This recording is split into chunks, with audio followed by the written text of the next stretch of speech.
Hi, wrestling fans, and welcome to the return of AIWF Ringside Wrestling. I am Mad Matt Carter, being joined as always by Hall of Famers Rick Diesel and Brian and Reagan Danzig.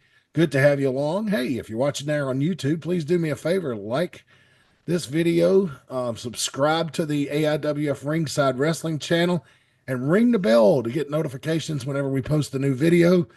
We've got two YouTube channels for you. You should be aware of this by now. If you not, let me tell you about them. We got the AIWF Ringside Wrestling channel, and we also have AIWF Network, and you can see in all kinds of variety of different type stuff. Some of the same programs on each network. The networks like our CBS and the Ringside Wrestling channel is like, oh, I don't know, TBS or TNT. Paramount Plus, that's CBS's little streaming thing. Yeah. Oh, speaking of You Paramount, can be the Tulsa King, Matt. I hadn't watched that one yet, but have you seen Oh, the it's new good. Billy Bob Thornton show, Landman, about the oil business in Texas? Oh, that is so good. Billy We'll Bob. let Brian and Reagan be Yellowstone. Well, I'm not fit. I'm not girly enough to be like, oh, that guy's so good looking. it's not that kind of a show, believe me. No, but Yeah. that's all everybody ever. That's all I ever hear about it is the women talking about the relationship of those two people and how. Yeah, but you could be Beth. I don't even know what that means. When I think of You Beth, got I a touch think of evil in She you. just, she think said she said a rip line when she replied to you about being Beth. She said, "I don't even know what that means." You know, how many times have you heard Rip say, "Beth, I don't know what that means"? Yeah. I was just going to say when I think of Beth, I think of the bounty dog, the bounty hunter's wife. Oh yeah, I remember that show. What did he get run off of TV the first time for? He just said had some kind of rant where he dropped an M bomb on a Yeah, phone I call think or it was something. something extremely racist. Yeah, And then there were other weird little things that kept happening. So They couldn't see that coming by looking at him. yeah, I know. That's always the shocker, isn't it? Like, well, I got to give him credit though. He went on Larry King after that happened, man, and they took a call from a black woman. She's like, "What am I supposed to tell my son? He's like one of your biggest fans," and he tearfully apologized to all the children in America, and he's like, Uncle Dog said a very bad word. Uncle Dog was very angry, but please, I just ask you to forgive me. It was done in a moment of weakness. And I was like, oh man, look at him. He got on TV and owned it. You know, I mean, I Yeah. give him credit. Just like his publicist told him to. yeah, but I don't even think Exactly. Did Hogan even come out and apologize? No, he was just like, well, no, everybody forgave Chris Benoit, so they can forgive me too. That is what he said. That was his apology. Okay, yes. I mean, in the grand scheme of like murdering your family and saying a very terrible word, I mean, good Lord, he is so. Oh my God. I finally saw the Ric Flair 30 for 30 today. It was pretty good. My wife was hijacked the TV, so I couldn't watch football, and so she was watching those Christmas movies on Hallmark, and so I had to get some sort of respite. So I watched the 30 for 30 on Flair on Netflix. It's pretty good. I just put up my picture that I took with him when I saw him for free at Gold's Gym like 25 years ago. Yeah, that was back in the 90s, every bit of it. Yeah, well, it had to be when I was in college, so that would have been 97 to 99, probably about 97. So whenever we started watching, when is the Starcade with Hogan 96? Hogan and Piper were 96. Hogan and Sting was 97. So it had to be around 97. So, but yeah. Anyway, we irritated him to death. So, oh, I'm sure you guys didn't do that. Well, we weren't supposed to take a picture with it. Like we weren't supposed to. We were only supposed to sign, and we were obnoxious, believe it or not. So we just went and got a picture with him, and he does not look happy in any of those pictures. And of course, you know, my other friend didn't have one because me and my other friend chickened out because he had been so mad that we didn't take her picture. And I lived that for 25 years till I got her that cameo. And we've been threatened not to use this particular person's name on our show anymore. Yeah, or there might be some kind of pending legal action. But we all know she's too cheap to hire a damn lawyer. Don't you threaten us. So, Oh my goodness. So anyway, we hadn't really got together since the season finale show. As you know, of the last year, it kind of worked out good for us. Kind of shut down during the winter because the park is not conducive to cold weather. I'll just put it to you like that. Even with the new No. water lines. It's very nipply. Yeah. I remember the first show I worked there in December '96. It was like one of the coldest nights of my life. And so, thank you for muting, Rick Dizzle. And whoever's calling during the show, well, they hadn't been used to us being in the show, so I can't be aggravated at them. We've had a few weeks. But anyway, so talk us through like anything major that pops into your mind that we absolutely need to cover and discuss with the fans that went on at that season finale show. I know Fright Night was off the hook. Everybody's told me how much they hated I couldn't be there because it was such a wild night. But Brian, how did the season end out?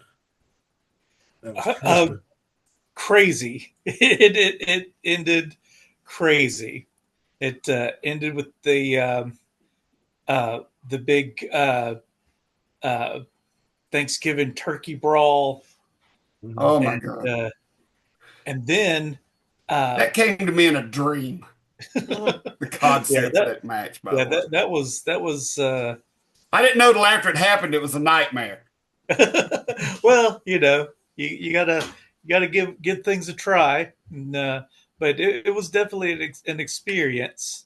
What happened? What was unique about this? What was there? Food everywhere to use as weapons? Yes. So each person, so it was Rumble style, right? Yes. But there was only 4-on-4. Was it 5-on-5 or 4-on-4? It was 4-on-4. So each person came out, alternate. I guess more war games. Alternate. It started out with two guys, and then every 2 minutes, another member of each team would show up, and just for the Thanksgiving thing, we had a doorbell ring. And then they would come in bringing a covered dish. They all brought a dish to the party. They'd put it on the table. Mm. And then when all hell broke loose, everything happened. Food got everywhere, and everybody couldn't stand up because it was so slick. And somebody got hit with a turkey. And did the turkey end up on anybody's head? I'm wondering. I don't think so. I don't think so. It ain't gonna be too much longer. It's gonna be coming out. Because we hadn't filmed anything between Fright Night and that. So yeah. So look for that on the AIWF Network, boys and girls. That sounds like a lot of fun. What else happened? Oh man. Well, the next biggest thing I can think of was the re-kidnapping of Kevin Phoenix, and he lost his. Not only did he get re-kidnapped, but he also lost his AIWF World Television title to Jackson Sane. Wow. Jackson Sane has struck gold with a world title. Mm-hmm. Wow. But I think he left the belt in the ring, but took Kevin Phoenix with him. Took his shoes off. That was the oddest thing. He took his shoes off, put him in the middle of the ring, and then threw Kevin over his shoulder and left. Wow. And has anybody heard from Kevin? Is he? I haven't. I haven't either. Oh Lord. Well, I don't know if people realize this.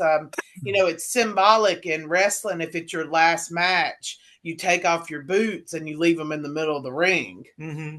So that's very ominous. But that's the first time I've seen an involuntary taking of the boots, and because that's what in my last match I took my boots off and left them in the ring because that's to show you're retiring and you're not lacing up the boots again and you're leaving them in the ring. But that's the first time I had seen somebody take somebody's boots off and leave them in the middle of the ring. Mm-hmm. So you're right. That is pretty ominous.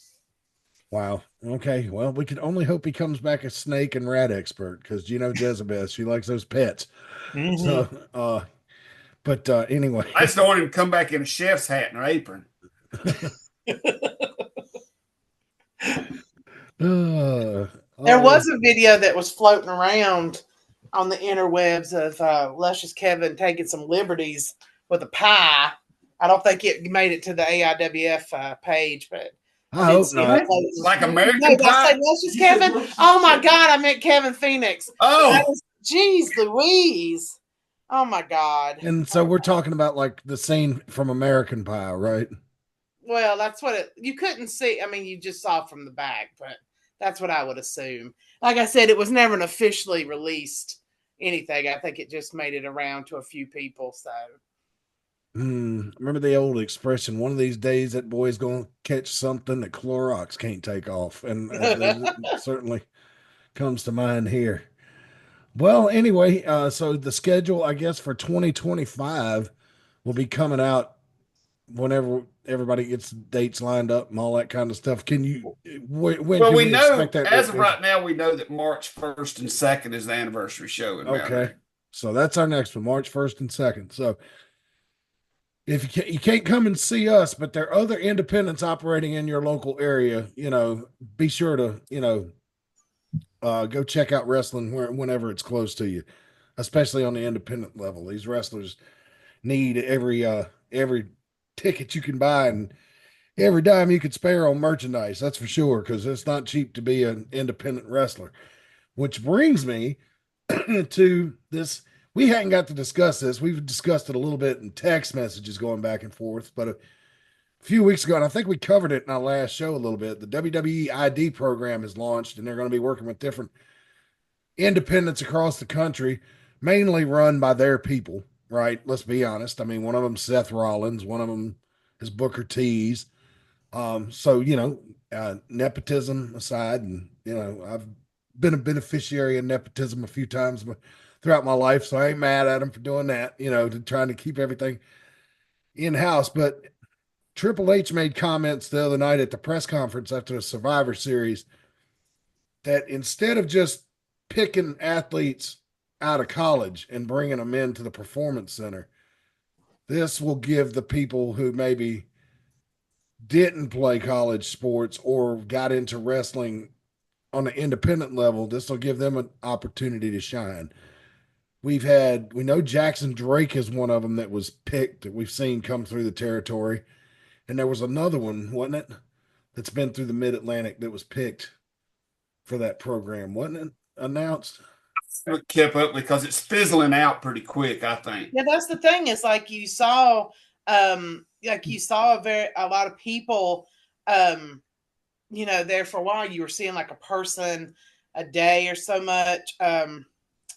Let's see, I'm looking. When it first come out, everybody was posting it. Oh my God, this is WWE ID. It's going to be the next big thing, blah, blah. And nobody slowed down long enough to think there's only going to be so many spots that they're going to allow. I mean, it's not like we have people leaving NXT and WWE main roster on a regular basis and opening up spots for you guys. Yeah. So it's going to be, it's few and far between. They're not going to have that many. They're going to pick and choose from destinations that they, feel like represents them. You know what I'm saying? And will do their best. That's what I was looking at on my phone was the pictures. I'm on the same thing that Matt's on because it looks like there's 14 right now. Out of 14 million. Yeah, probably. And I just don't know, I see them being picked, but I don't know, what's going on. I don't even know how the whole thing works. Look at this. Ricky Smokes from Massachusetts, and his move is the one hitter. Yeah. I thought that said Hitler. Are you marijuana enthusiast ought to like that? Yeah, there's Jackson Drake. Okay, so he's the only one that's been through the territory, and I don't even know if he wrestled. He was just there. The night I was wrestled around. I've seen him on shows before. Yeah, but not at the Mid Atlantic. I think he was there with Jay Malachi one night. Oh. But anyway, there you go. There's the guys. They trained at the same place. Yes, that's what. Yeah, that's right. That's why I was thinking too, because they were both Cozone guys. Yeah. Yeah, LeBron Cozone, my man. I know you got to be proud. Hey, I've always said if you want to compare schools, Cozy's got one of the best ones around here, probably the top school in this area. Yeah. Yeah. Because if somebody were to walk up to me and say, "Hey, I'd like to learn how to become a professional wrestler," I'd be like, "You need to call LeBron Cozone." Yeah. You know, Because and I that would, seems to be his guys seem to be watching his people a lot. They do, and that's good. I'm glad they have an eye on this area. So we have such a deep history in this area for wrestling. It's good to know they have their eyes on it.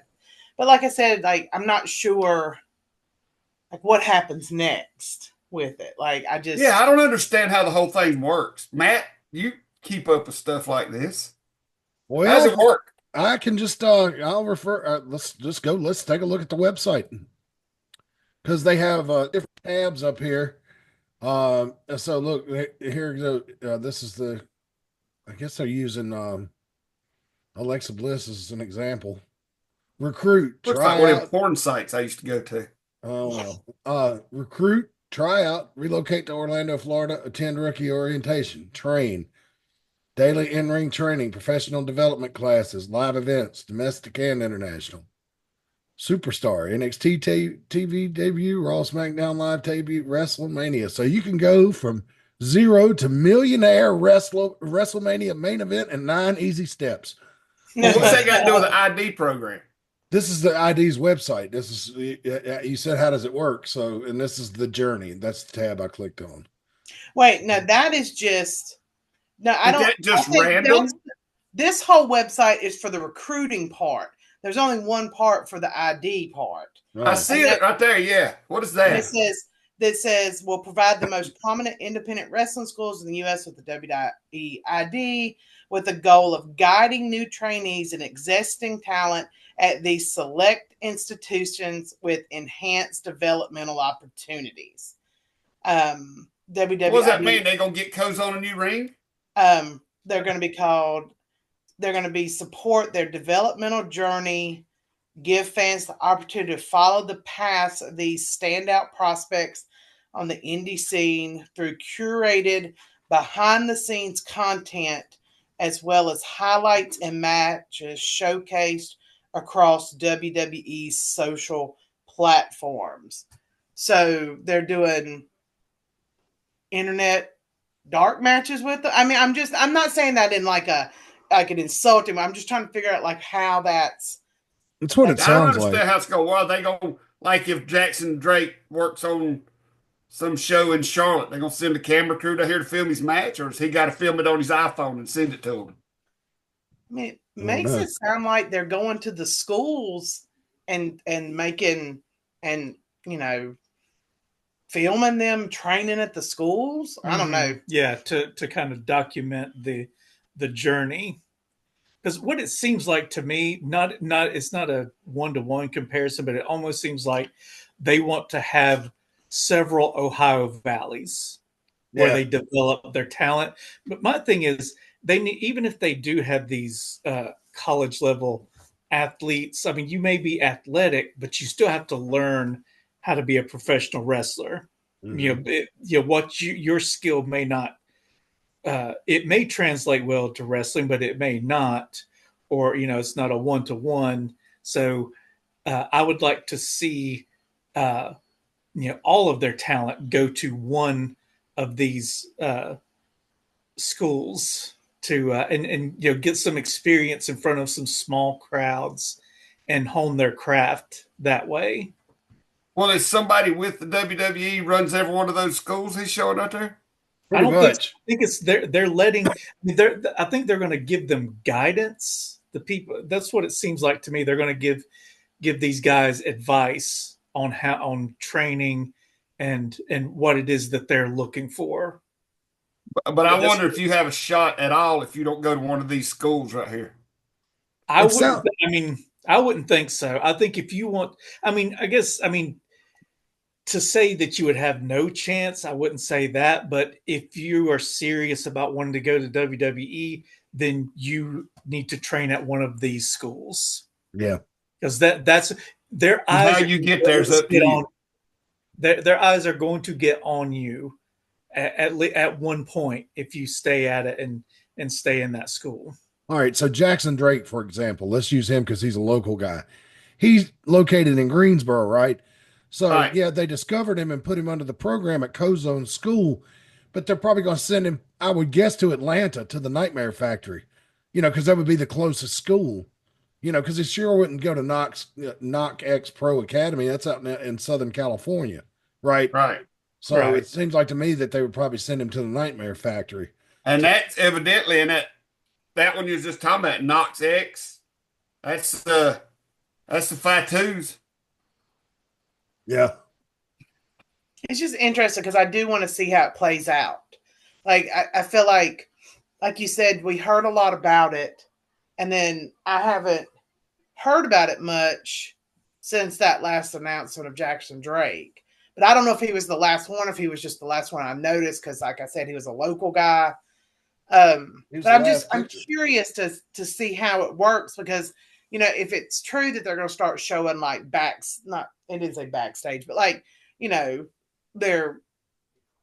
training and everything, it seems like we should start be seeing that on like I said, their social media. Like this is something we should be seeing there. Yeah. I mean, who knows? They could still be gathering footage, yeah, and not releasing it until the first of the year. I mean, we don't know. Yeah. I feel like there's a lot of people has misunderstood this though. Like how? Well, I just feel like there's a lot of people think, oh my God, this is going to be all these people's way into the WWE. And I go back again and say, there's only a certain amount of spots. Their full-time roster is what? 60, 70 people maybe? If that. If that. Yeah.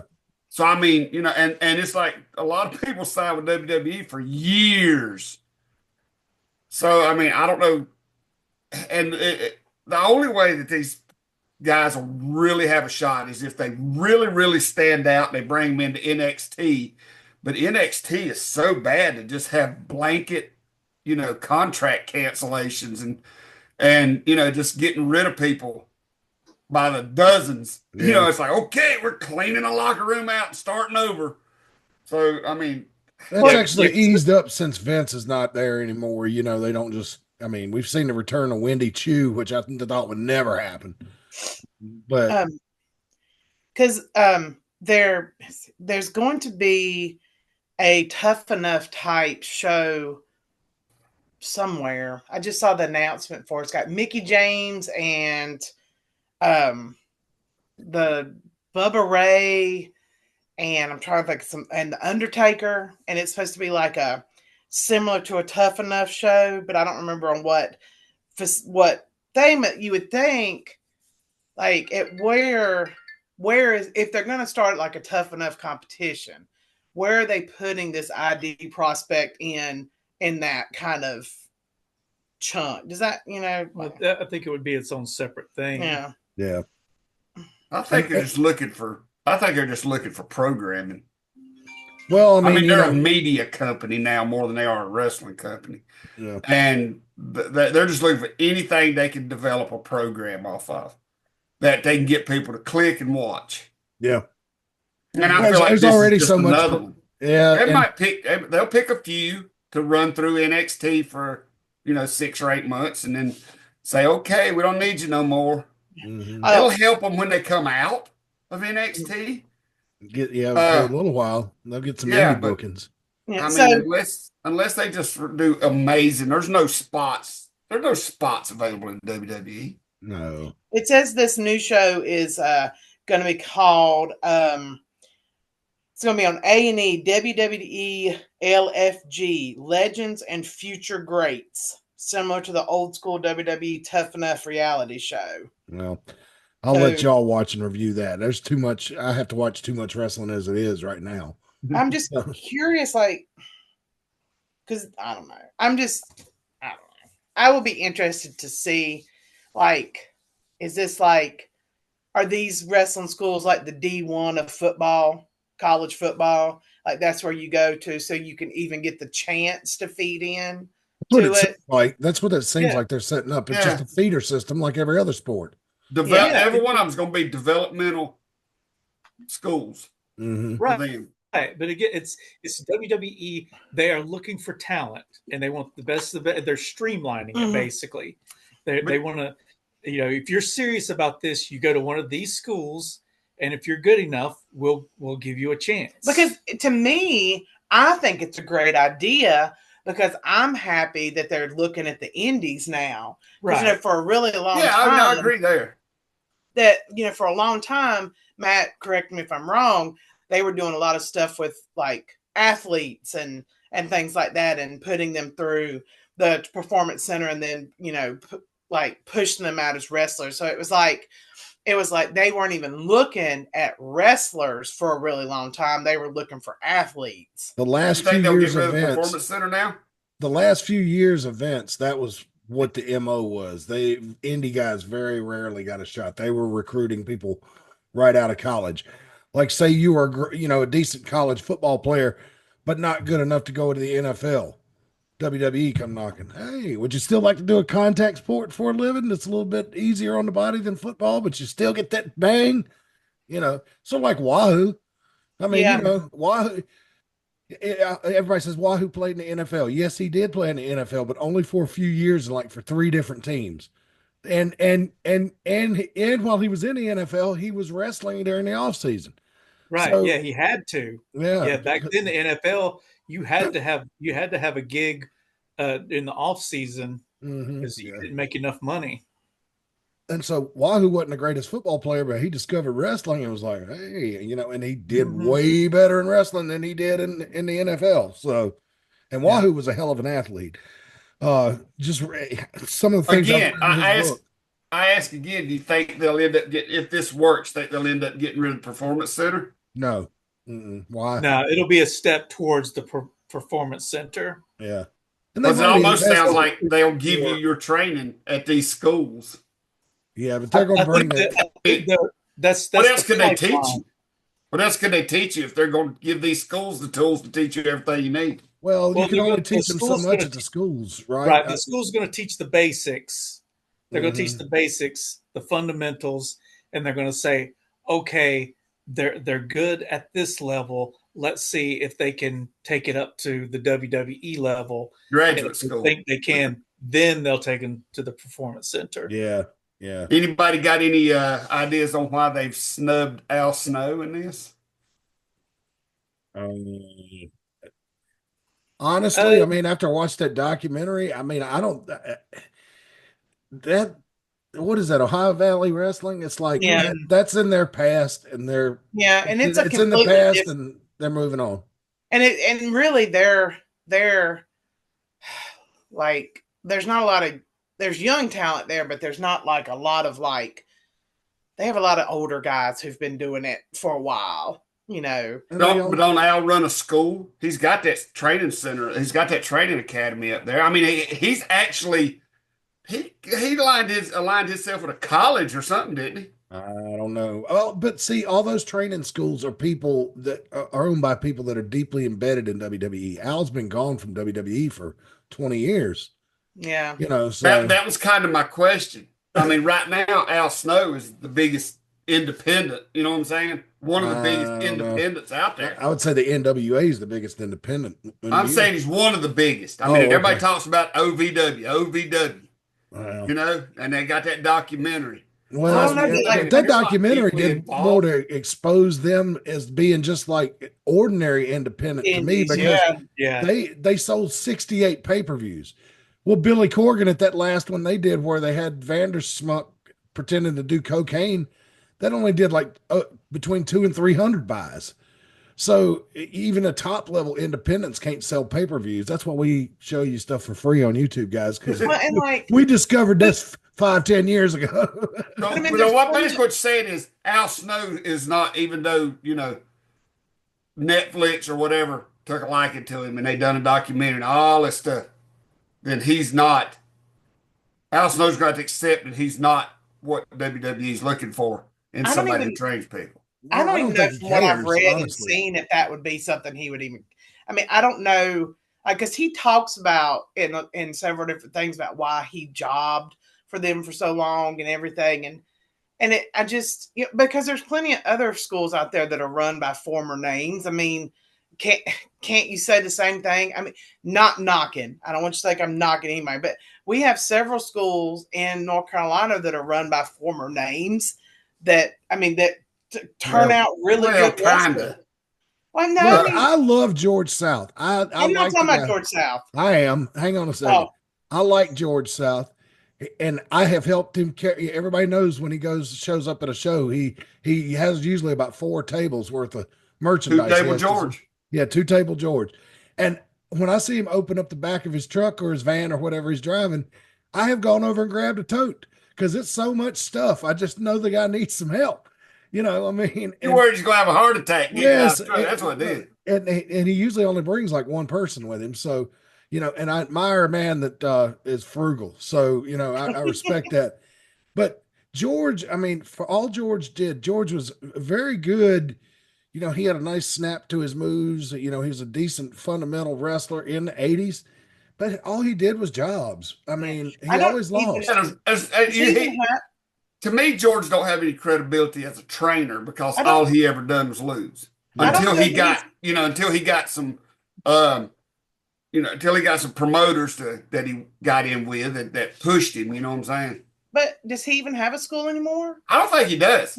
Well, no, I'm talking about we use guys from a really good school that's not being used. I mean, Lodi's school is not on there, and every person that we've had come from Lodi's school that works for us is fantastic. They're good in the ring. They're good on the mic. Their ring psychology is good.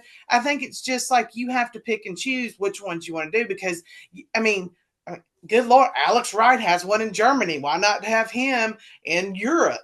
Well, they might be working on that, You know what I'm saying? Like, so there has to be a stopping point. And like Matt says, it's Booker T's, it's the Fatus, it's the Nightmare Factory, and then who does the other one? Seth Rollins. Yeah.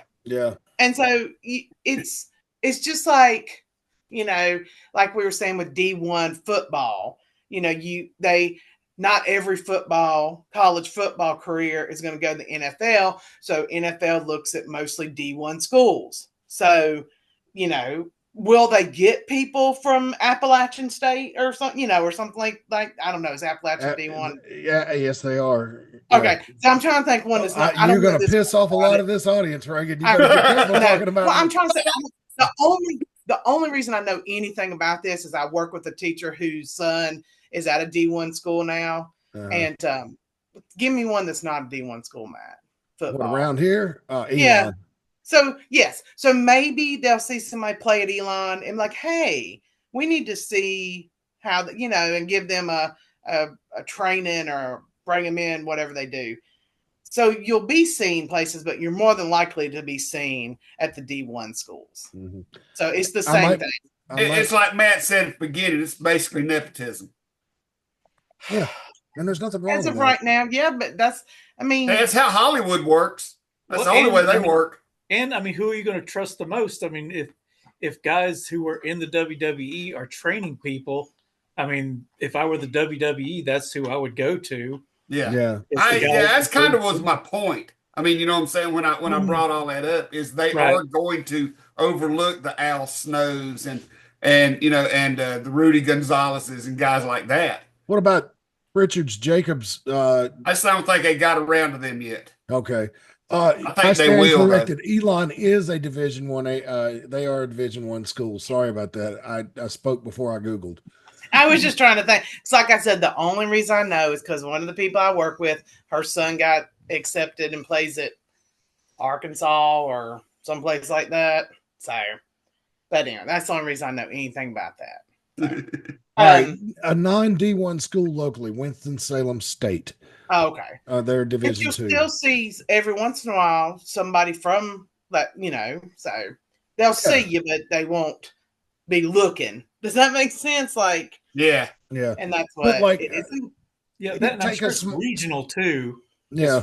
Where they're going to have, this is this area school. They're not going to have two of these developmental training facilities in North Carolina. Yeah. No, and they also only going to be budgeted for so much too. They can't spread it around. They're gonna have to pick and choose because they ain't gonna have the money just spread it around. Yeah, so Seth Rollins school's in Davenport, Iowa, so that kind of covers the central states. Let's see, Rikishi's school, Southern California, so that covers the west. Nightmare Factory, Atlanta, that covers the southeast.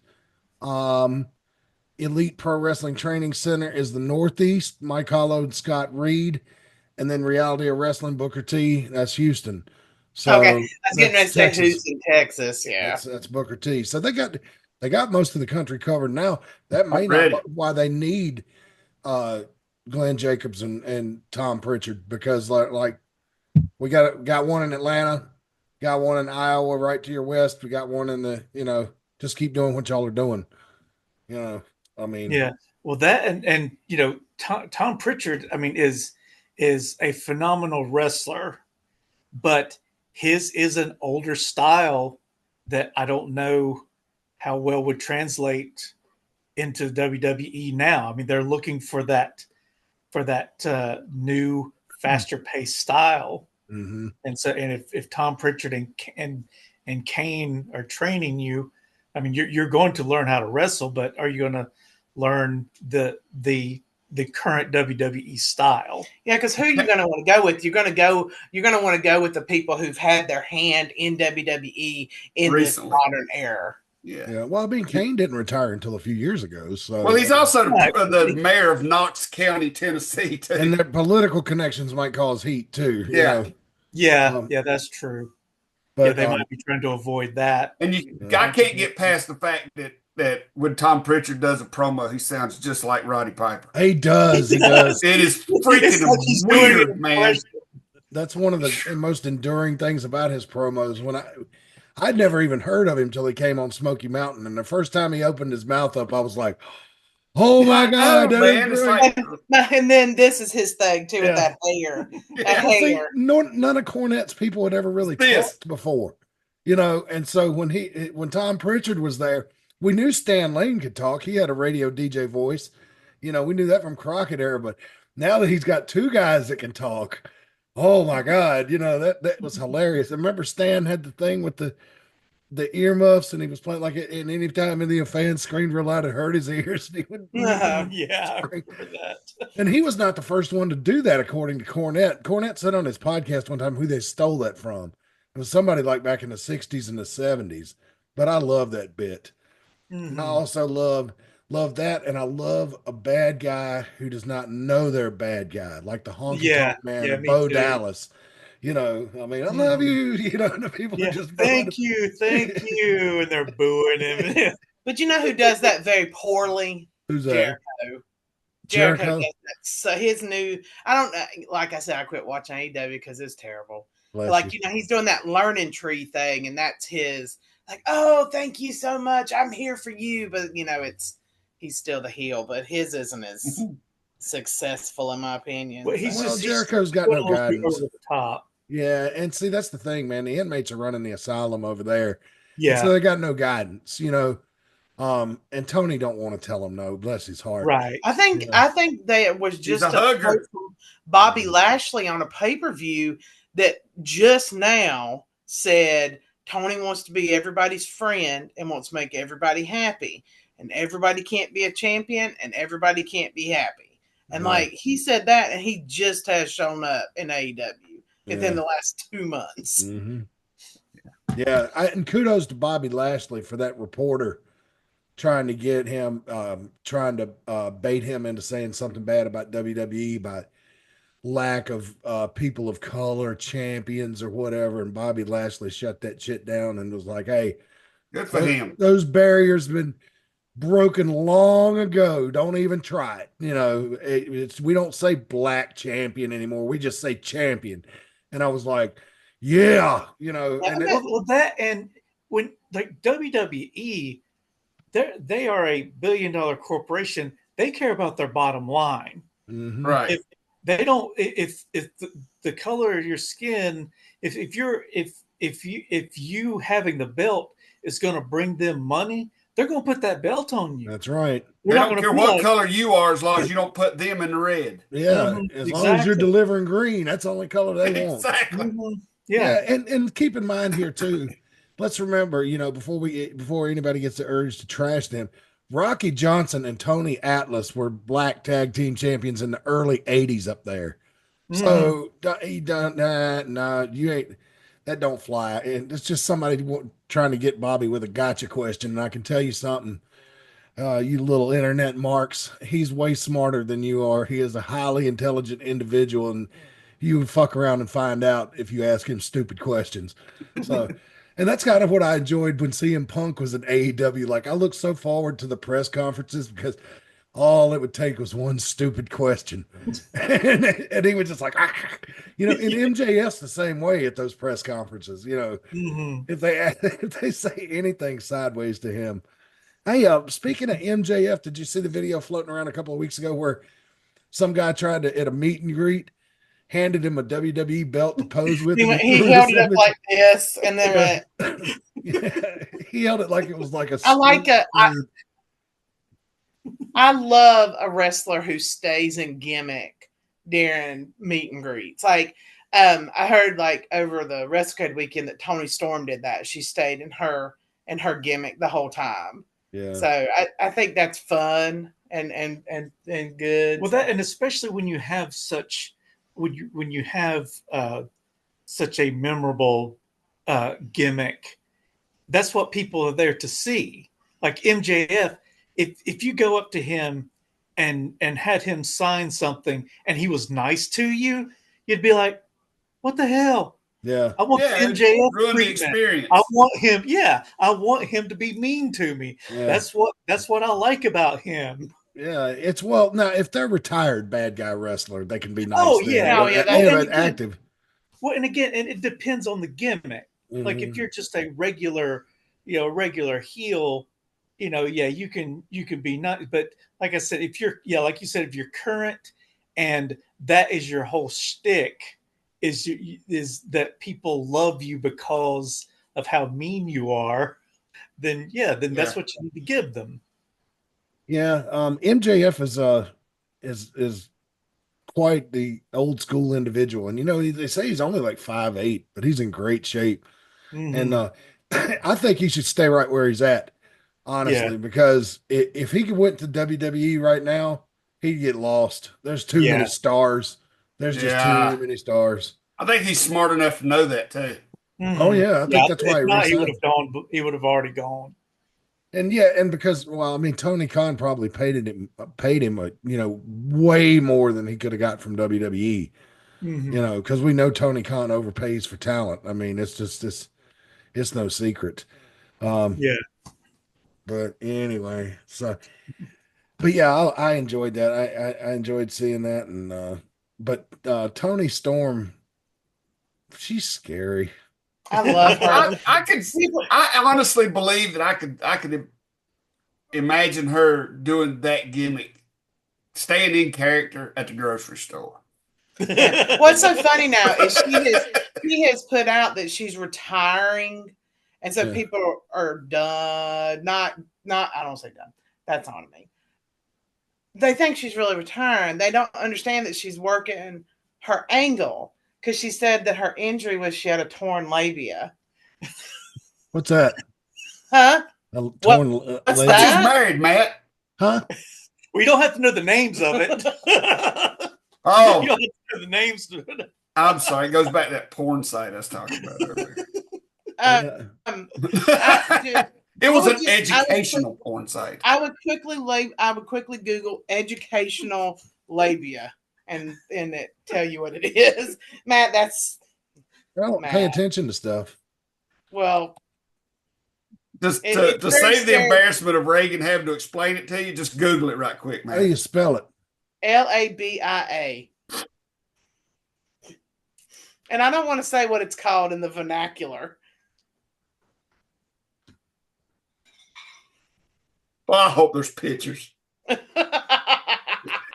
Oh man, there's a whole website.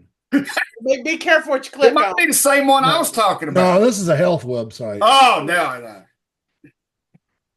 Oh. Yeah. Okay. You get it now, Matthew. I've never heard that word before in my life. Yeah. I mean, I'm a hillbilly from Virginia. I mean, I don't know these yeah. fancy scientific terms. That's why I said I didn't want to say what it was in the vernacular. So, yeah. Well, it's lady parts for those of you who are just confused as I am. Matt, quit looking at the pictures. Get back to the show. I know I'm reading a dialogue. Oh, You might also call them flaps, whatever word. oh my God! Please. Yeah. Okay. I'm not going to read the first sentence because it tells you exactly what it is, and then begins. Yes, and young people who are watching the show, do not Google it yourself. No, please and, don't. and there they go, because that's what you do is you tell people not to do something. Oh, it's forbidden. That's why I said do educational first as part of the Google search. Well, we are an educational program. So yeah, you don't ever tell nobody not to do anything. I mean, it's the first story in the Bible. Oh, and God told Adam and Eve, look at all these fruit trees. You can eat anything here. Anything. You can eat any of the animals, the fruit, the vegetables, except that one tree over there on the hill. Don't eat fruit from that tree. Just the one. Okay? All right, see you later. Up in smoke. He knew what he was doing. Yep. He knew. Yeah, they're set it in motion right there. Downfall of the world. Had it made. Oh, but anyway. But yeah, the first lesson in the Bible, never tell people not to do stuff because they will do it right away. That's why I love the old Georgia Championship Wrestling. When Terry Gordy was commentating a match with Gordon Soley, and he was like, I want all you kids out there to make sure the next time you play with your friends, you try these moves out on them. I bet you Gordon Soley almost shit his pants right there. That's funny. Yeah, because Gordon. It was when somebody had a front face lock, and Dusty was like, now, fellas, you be sure to try that move on your wife, break her down like a shotgun. Oh, my God, Dusty. Dusty had an even better one if you ever watched the Super Brawl 91 pay-per-view where it's Flair and Tatsumi Fujinami's rematch from and Fujinami gets him in a royal octopus hold, and JR knows that's not very common in this country. He goes, okay, for those of you who are not familiar with Japanese wrestling, this is a royal octopus hold that Fujinami's got Flair in. And Dusty goes, yeah, when he gets you tied up like that, you don't know whether to give up or go blind, baby. What was the dragon screw leg whip comment? Well, it was just Mike Tenay. It was like, oh, what was that move? And it was like, it's the dragon screw leg whip. And then Dusty just started laughing. The dragon screw leg whip. He's like, I'm going to try that on my wife. He's like, honey, what was that? Well, that was the dragon screw leg whip. I think not one of my favorite things ever with Dusty is when Sherry Martel wrestled Colonel Parker. Oh. Just watch that and just listen to this. Like, Lord, she's actually wrestling him, and just like, oh my Lord, like, Dusty, she used to be a wrestler. She clotheslined him. Did you see that? She clotheslined him. Oh Lord, and like, yeah, it's one of the funniest. He did it again with Medusa when Medusa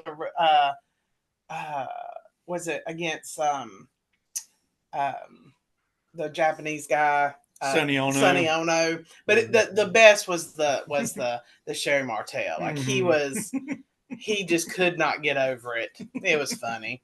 I love Dusty so much. Yeah, we all did. I mean, and still do. And you know, he was down at the training center in like 2011 or 2012, and they were telling him, you know, man, Dusty, you're doing a great job. Man, we getting these kids ready with these promos and stuff like that. And Dusty looked at him and went, yeah, Vince better be glad I didn't save my money. Oh, yeah, I do remember that one. Oh, my God. The other best thing is if you don't know a lot about Dusty Rhodes is you need to Google Dusty Rhodes playing basketball because he takes them motherfuckers to town. Like, it is shocking to watch him go up and down that court. I mean, he was a little like Vince McMahon described him in the 70s. He's a little roly poly, but an incredible athlete. He played professional baseball in the minor leagues. So, I mean, he was no damn slouch. That's for Yeah. Well, I sure. mean, if you're going to go an hour with Flair, I mean, you have to be in good shape. Mm-hmm. And if you things are changing on Peacock because of the new Netflix deal, but there is a Dusty Rhodes retrospective, or at least it was at one time. It's like 7 hours long, and it goes all the way back to the 70s when him and Dick Murdoch were in Minnesota in the AWA, or maybe even the 60s. And Dusty is in there throwing drop kicks when he was young, when he was just starting out in the business. And I was just like, holy shit, like, wow. But yeah, you could not have had a better foil for Ric Flair in the 80s. Like, it was just, I love Dusty. Like, I just randomly found some Mountain Dew. No, I'm sorry, Mellow Yellow commercial with him. And it's just, he was so good. Well, he did a headache powder commercial too. Huh? He did a for Stand Back. Stand Back. Was that what it was? Goodies or Stand Back? One of them headache powders he done commercials for. Yeah. So one of the road games, like Jinky and I, if we're on the road and we're bored or whatever, it's quiet. If I see a billboard for something, just a random product, I'll go, "Here, everybody. This is Dusty Rhodes for Biscuitville. Let me tell you about the ultimate ham combo." And just cut this whole promo. And Jinky loves that shit. And you can do it randomly with anything that you see on the side of the road. Dusty Rhodes wants you to know it's only 40 miles to Buc-ee's. Can you imagine him reading those signs coming from Myrtle Beach for the canned goods? Sparky's, like the Sparky's. No, not just Sparky's. There's also, you see, coming out of Conway, there must be some kind of vegetable canning place there. And just going down. I remember those. But yeah, Sparky's. I don't go that way anymore. I don't either. I do go to Sparky's on the way back though, so I have to put that in the GPS special because I usually skip Conway now because that traffic. Woo! Yes, I know. And so many people insist still on going down 501 from Conway, and I just they built a bunch of new highways. You don't have to do that anymore. Well, see, we always, when we go directly to the River City hamburger place at Barefoot Landing. So we always hit that bypass. So yeah. Oh Lord, we have gone off the rails. We have, but that's all right. We can get back on them. Jesse the Body Ventura is returning to WWE program, and I know Rick Diesel, and that's why I wanted to bring it up because I want to know why you do not like Jesse the Body Ventura. I used to till he went crazy. What do you mean? And now he's just crazy. He's always crazy, I think. Crazy now. He wasn't as bad though. After he went through the governorship, I don't know. It's like something happened to him. Like they'd done some kind of weird testing on him, and it made him go even crazier. Well, he's got all these weird theories and conspiracies, and didn't he like move to Mexico for a while, or was going to, or hell, I don't know. He's crazy. He did live in Mexico. I put a damn poll up on the community page of our website, and I cannot find it. It was asking the fans. Somebody's dancing on it. If it may be so, about Jesse Ventura coming back. Were you excited? Did you not care? I would tell you the one commentating team that I hated the most in WCW was Tony Schiavone and Jesse Ventura. Really? They actually got along. I don't care if they got along or not. I did not like Jesse Ventura commentating in WCW. I don't know why. I don't. I didn't at all. Is it going to be live? Is the Saturday night going to be live? Yes. Oh, Jesus. They'll regret that. I don't know. I don't know why I don't like it. But I complain about him every time we watch something. Mm-hmm. I was like, I can't stand this. I cannot stand He's got 6 fans now. I think somebody just felt sorry for him because he's probably about to be homeless. I don't know about that. Jesse, we'll give you a little bit of work. Once you Keep get me out that of that- government, once you keep get me that out of that soup government job, line. though, you're set. Once you get a government job, though, you're set for life. Yeah, Right now. I wonder I wonder who they're going to put him with. It seems more logical that they'd set him with Michael Cole, because uh I don't think Joe Tessitore he might not even be available. I mean, I know college football wrapped up with their championships this week, but I don't know, you know, when do the bowls start? They generally start around the 15th of December, right? I don't know. I don't watch football. So Unless it's D1. I don't watch that either. I said the only reason I knew is because I worked with somebody's son, and they made a real big damn deal out of it. And I'm like, what the hell does that even mean? Because I don't even know what that means. And then during a break, somebody explained all of it to me. I was like, oh, okay. okay, so it looks like the college football playoffs is very confusing. Winston, Texas. Oh, there's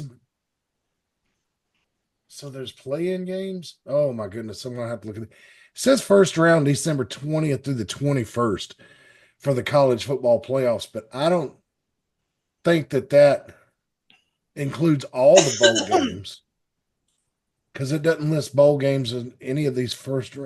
Most bowl games on Christmas Day, New Year's Day. That's big bowl game days. Yeah. Well, it looks like they've got some Unless it's play-in. like the cottage cheese bowl or the toilet bowl or They've got play-in games on Tupperware bowl. December 21st and December 20th. And then they've got play-in games, on the 20th and 21st. And then quarterfinals, December 31st, January 1st, Peach Bowl, Rose Bowl, Fiesta Bowl, Sugar Bowl, the big four. Semifinals, January 9th and 10th. National Championship, January 20th. So they're going to drag this thing out for a month. But usually the bowls start around the 15th of December. So I don't know if Joe Tessitore would be even available to do the Saturday night's main event with Jesse Ventura. Although I think personally that would be very interesting, because Joe Tessitore is about our age. So that means he grew up with Jesse when he was a little kid, and he might be able to hang with him, but Joe calls wrestling like he does football, like it's a straight sport, and so I don't know if that banter would work with Jesse. I mean, Gorilla Monsoon called it straight, and him and Jesse were great together in the 80s, calling all those pay-per-views. So, I mean, I don't know, but I think they'll probably put him with Michael Cole. They're going to have to be some, is he the kind of person, because he does have such out there beliefs, like, does he have to have somebody who can rein him in if he starts going off the rails? Off the rails. And is he going to arrive at the building in a spaceship? He might. You just never know. Yeah. Scott Bloomquist, the race car driver, said on Dale Jr.'s podcast a couple of years ago, when it comes to getting kidnapped by aliens, the ones in the round saucer type ships are very friendly, but the ones that come in the ship that's shaped like a cigar, you need to stay away from them. They're pretty mean. They're probers. Yeah, they're gonna hurt you. Oh my God. That's what the man said. I mean, all I was doing was listening. Let's see. And that was a racing podcast, and they were talking about aliens. So I don't feel that bad that we get off the rails sometimes. Let's see here. Let me go ahead and tell them about T's Creations and Big D's and that kind of stuff. And Reagan on cue gets up and leaves, just like our viewers. Let's see here. So T's Creations Custom Apparel. They've been with us for a while. A great sponsor. If you need custom hoodies, t-shirts, sweatshirts, whatever. They're selling DTF transfers now, by the way. That's what that call was I got when the show started. What is a DTF transfer? Direct to film. It's what people will buy and do heat press stuff. Oh, okay. Yeah, she has a machine that she can just print them right out. Wow, okay. So there you go. They still got the fall stuff up. We hadn't had a show in a while. I hadn't got to switch it over, but they got Christmas designs and all that kind of stuff. You visit their website at teescreations22.com. Tees Creations by Allied Apparel on Facebook, TikTok, Tees Creations, Shopify as well. You can visit them at all those different places all across the internet. Tees Creations, if you need some custom shirts made for a family reunion, a birthday party, little league team, whatever, they got you covered. And so reach out to them. They're real easy to contact. They'll message you right back when you reach out to them. Just check them out. Tees Creations. Also, Big D's Grill. It's another food truck service that we got operating out of Mount Airy. Chicken wings, hamburgers, cheeseburgers, steak and Philly steaks. Darren was raised in the Northeast, so he thinks he can make Philly steaks better than everybody, but they are pretty damn good. He's got hot dogs too, all these stuff, mini donuts, hot dogs, French fries. They got it, man. Hey, Matt. Yes. I hate to interrupt you, but let me tell you, he is adding donut flavors now. Oh my goodness. Oh, dude. He's got chocolate raspberry.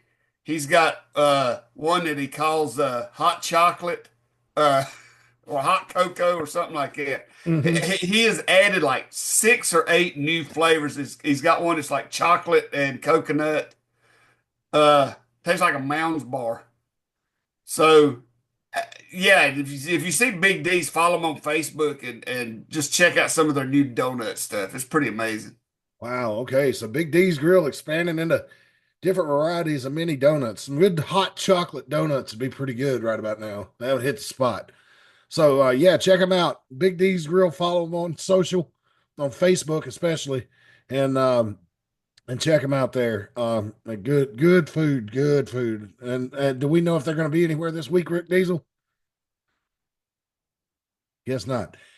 $10 a week if you want to join this advertising campaign here. We're putting a headlock on high advertising prices here on Ringside Wrestling. Love to have you along. If you got a side business or anything, you want to advertise with us, we get out to dozens and dozens of viewers. That's why we're so cheap. No, I'm just kidding. No, I'm not. But that's, yeah.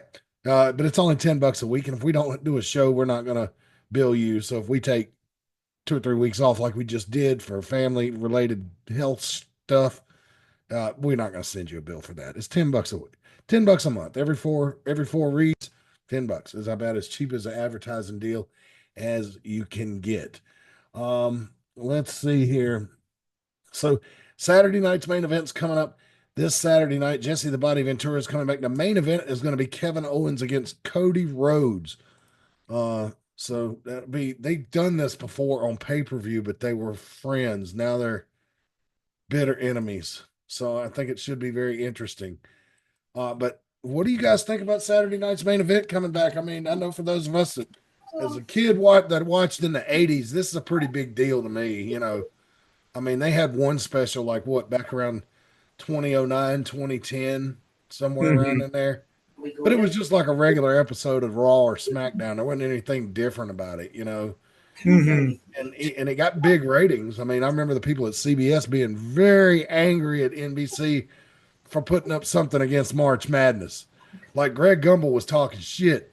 Like after the special aired, I flipped back over to the basketball tournament, and Greg Gumbel was like, "Well, now that some of you are returning back to a real sport, we can tell you that while you were away." And I was like, holy shit, they're trashing the other network. Like, they're mad. Yeah, and way to show they're getting to you. Yeah. So we must do something right then. Yeah, tell Greg Gumbel, like, man, you need to no sell that. Don't sell it.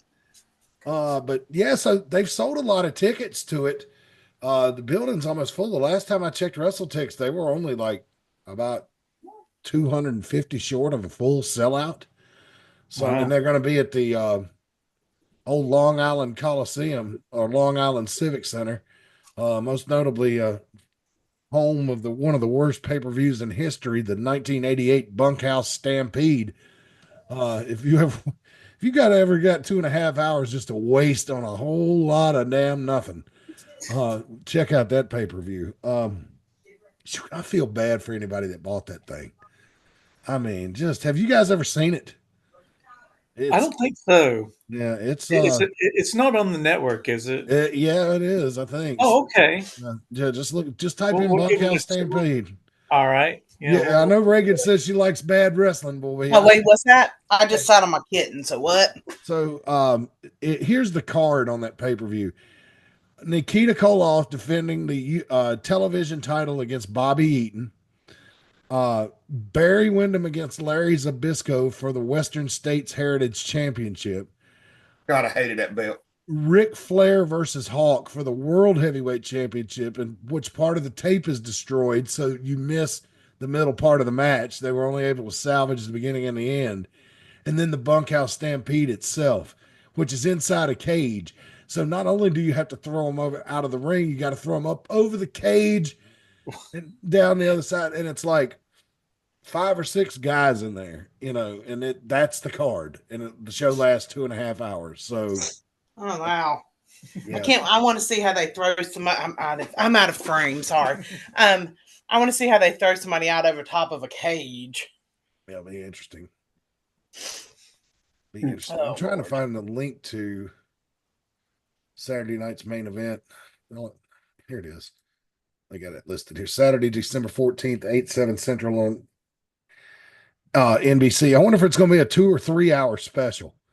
If they're going to just go up to 10, or they're going to take it all the way through prime time to the local news at 11. Now you want to give him some turkey? You want to give him some more? Ow, we're growling at me. Saturday night's main event preview. Let me see here. Let me share my screen so y'all can look at what I'm looking at. This is pretty bright and colorful. Can y'all see the website? See here. Yeah. Why do I feel like, WWE and AEW both is so saturated with shows now? It just seems like this one is pointless. Well, this one is one that somebody who does not have cable can watch. Yeah.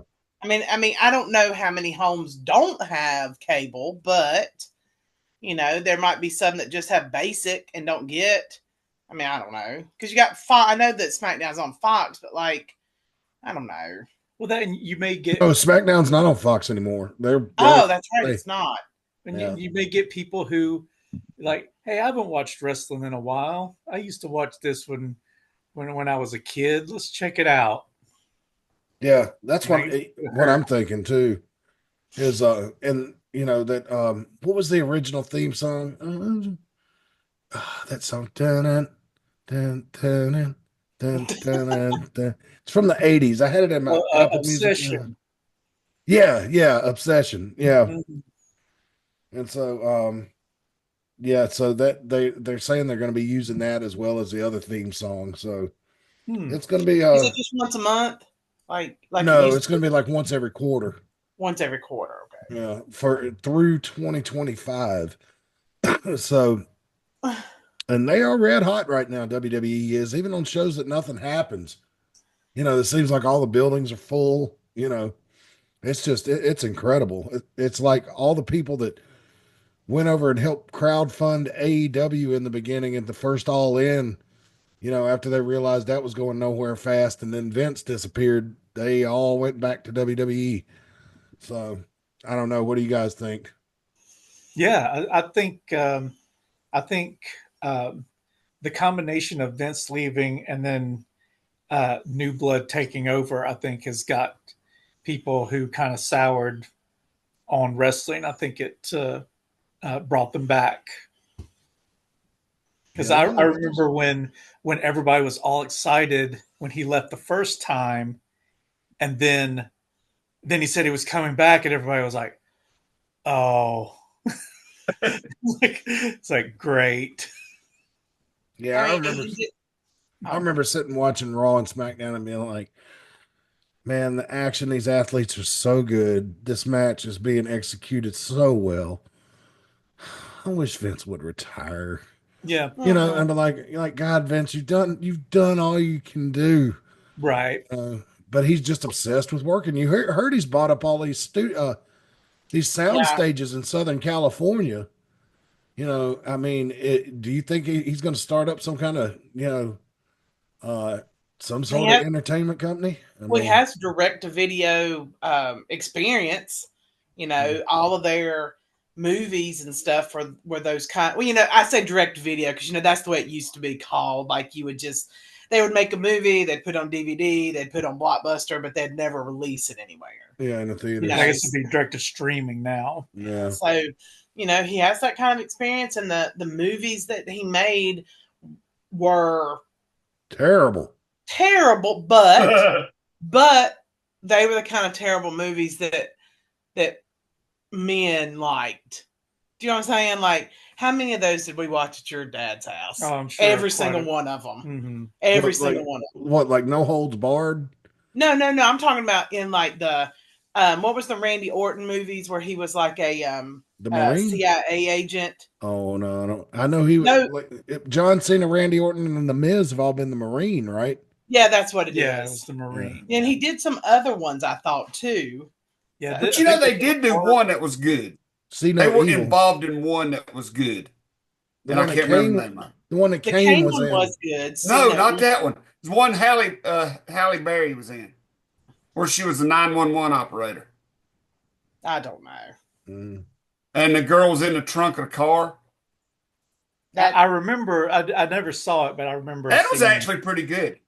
Okay. But the only ones I ever watched was that one, and that they were loosely involved in that one. And that one and the one where Steve Austin was fighting everybody on the island. That's only the two I ever watched. I remember seeing that movie. I remember that from the early 2000s. Yeah. It was like that old story where the rich people hired the guy to go out on the island and they were going to hunt him. But they hired this one is they got a bunch of convicts and threw them on the island and had them fight to the death for with the promise of getting let out of prison. Oh yeah. That would make a good TV show. And the one thing that was good about that movie was at the time, it was long about the time that the Revenge of the Sith came out, and like they were just using CG. Remember in the mid 2000s, they were just using CG to death on all the movies. I mean, even the actors were complaining. Like all we do is stand in front of a curtain and act anymore. We don't know what anything looks like around us. And the guy they got to direct that movie was like this anti-CG guy. And they actually went out to the location on the island and they blew up real helicopters and all that. Like, and the director was he had a real nasty attitude towards CG. He was saying, sometimes you want to use it to enhance special effects, but you can't just depend on it for all of your special effects. It looks cartoony, Okay, speaking of terrible special effects, have you seen the new Roadhouse? It's not new, yeah, but their fights are CGI. Like their punches. Yes. Their punches are CGI. Well, that's some sorry ass lazy filmmaking right there. And it's and you can tell. Maybe Conor McGregor can't pull a punch and he didn't want to murder Jake Gyllenhaal. I don't know. But that movie, the CGI in that movie is like watching something from like 99 with CGI. It is the movie itself is watchable. Like I was glad I watched it because I'd be like, whoa, that's bad. But yeah, the CGI the punches are CGI. That $800 special effects budget they had kind of ruined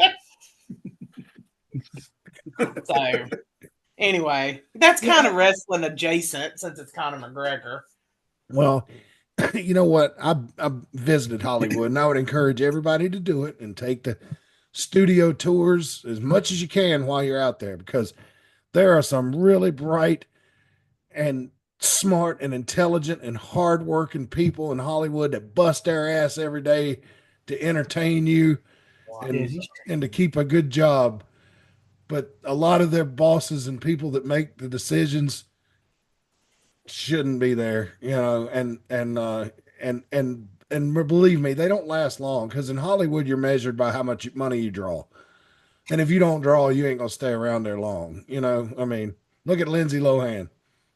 She had all that drama going on and people just stopped going to her movies and she just disappeared. Nope, she's got to come back. She's trying to come back right now. Everybody's talking about how great it is. Oh, well, Ginger was watching it when this program started. What is it, a movie or a TV show? It's a movie. Our Little Secret was the name of it. I watched a few minutes of it before the talk show started tonight because I just wanted to see if it'd show any wide shots and see if I could tell if she's wearing an ankle bracelet.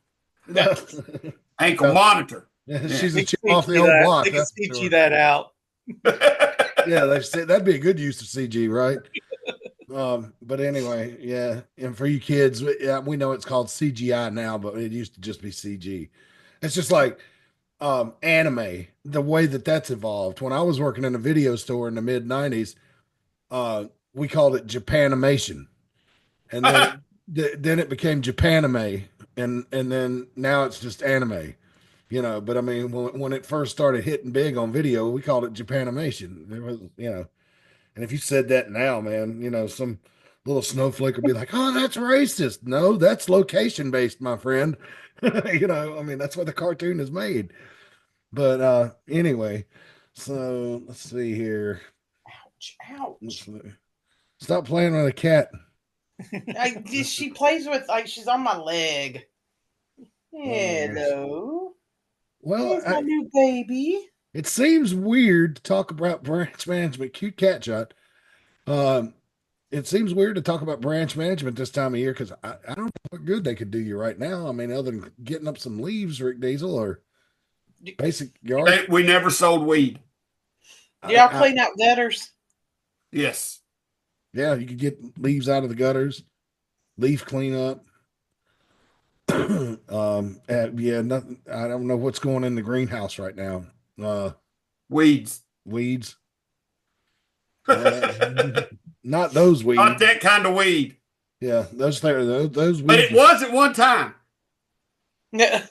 Okay, I'm confused. I'm just gonna move on to the contact. Look, if you need your work done around the house, give them a call here at 336-648-2487. That's 336-648-2487 if you need something pressure washed. Or I know last week had some real cold mornings, but it's like supposed to be up in the high 50s and 60s for the next couple of days. So it's going to be raining though. So, but if you need some work done, give them a call. They'll help you out. And now to T's Treats, their local food truck operated in Mount Airy. We got a lot of food trucks in here that we're going to be telling you about in the next few weeks. You can call 336-755-8204 for more information and availability. Where are they? I know food truck season's kind of winding down, Rick Diesel. Have they got any big stops they're making this week? Thursday, Friday, Saturday, and Sunday at the High Country Lights in Galax, Virginia. That has got to be a popular attraction. Yes. I see more and more stuff about that on the web, and it's fairly affordable, right? I mean, it's free. It's free. Yeah. So just pull up there, watch the lights, tune to a radio station, and listen to Christmas music as the lights flash in time with the music. So it's not a drive-through attraction. You just drive No, you just pull up. You can get out and walk around through it, but most people sit in their car. They'll come to the food trucks, and then they'll go back to their car and sit and eat their snacks or whatever they got and listen to Christmas music and watch the lights flash. Wow. It's pretty cool, though. There's a lot of freaking people go there. Where do they have it at? Where's it at? Phelps Park in Galax. It's the fairgrounds. Yeah. Yeah, it's pretty cool. It's like our third year. That is a great event, then. Yeah, it's pretty awesome. And she whipped out the new Christmas tree milkshake. So it's got them Christmas tree, pastry things. Yeah. Yeah, she got them on a milkshake now for the holiday season. That's pretty freaking awesome. So look for T's T's Treats.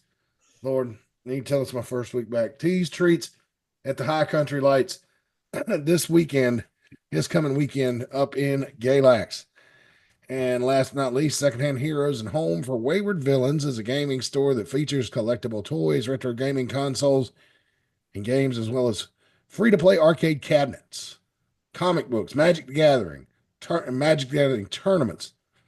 They also hold D&D campaigns several times a week. Located at 18184 Leesville Road in Evington, Virginia, right outside Lynchburg. Secondhand Heroes is your one-stop shop for you to get your nerd on. Open 7 days a week. That's how hardcore nerd they are. At 11 a.m., they don't close until the dice stop rolling. They buy, sell, trade, and barter, and haggle, and specializing in collectibles of all types, both vintage and modern. If you have an address, they'll send it to you. Yeah, there you go. If you have an address, He'll send it to you. Their Monday night D&D group's been going on for over a year, probably close to 2 years now. And they host video game competitions for Mortal Kombat, Street Fighter, Mario Kart, Super Smash Brothers, you name it. And something for the gamer and collector in us all. Give them a call at 434-317-0121, 434-317-0121. Tell them, hey, I want to get in on that Mortal Kombat tournament, or I like to play Dungeons and Dragons, and if there's nerds up there, I'm going to come up there and I'm going to make them pay. Hey, be careful what you wish for. But give them a call, or you can email them with any questions at secondhandheroesva@gmail.com. That's secondhandheroesva@gmail.com. Now, don't spell out the word second. It's the abbreviation with the number 2 and the letter N and the letter D. Secondhandheroesva for Virginia @gmail.com. Their inventory changes daily, so be sure you check them out. Come game with us, and here's a look at some of the tournament trophies. They're little wrestling belts you can win. So, yeah, very nice, very nice. So there we go. All right, we've talked. We've pretty much covered everything, but Reagan wants to address some issues that she saw at Survivor Series and at NXT Deadline with women's wrestling in the WWE. And I am going to give her a chance to vent, because Lord knows if we spot something we don't like, we vocalize it.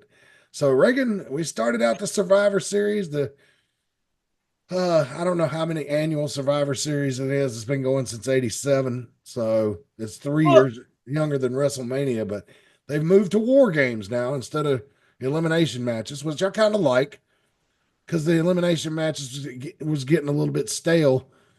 But after this year, might be starting to rethink that. This is the thing. I hate it when I agree with Eric Bischoff. I just do. I don't like it.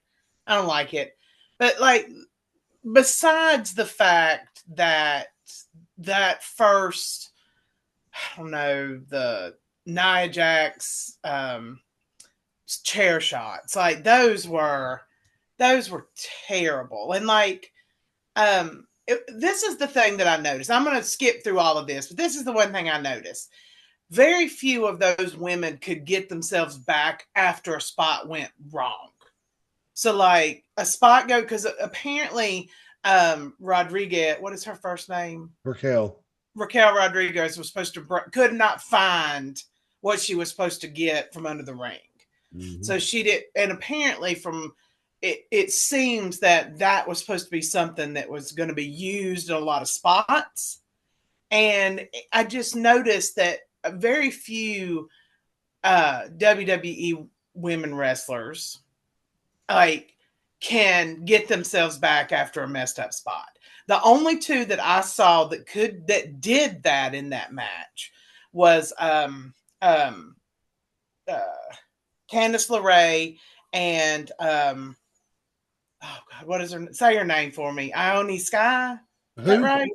And what is the girl? The Japanese? Yeah, you're right. Yeah, Io Sky. Ione Sky. They had a spot that's supposed to be Io. Sorry, I said help me out. I did. Her real name is Io Shirai, but they shortened it up to Io Sky, I guess, to help Americans pronounce it. To help us. It didn't work. Yeah. No. That was fucking up her first name. Yeah, well, I got the last name right.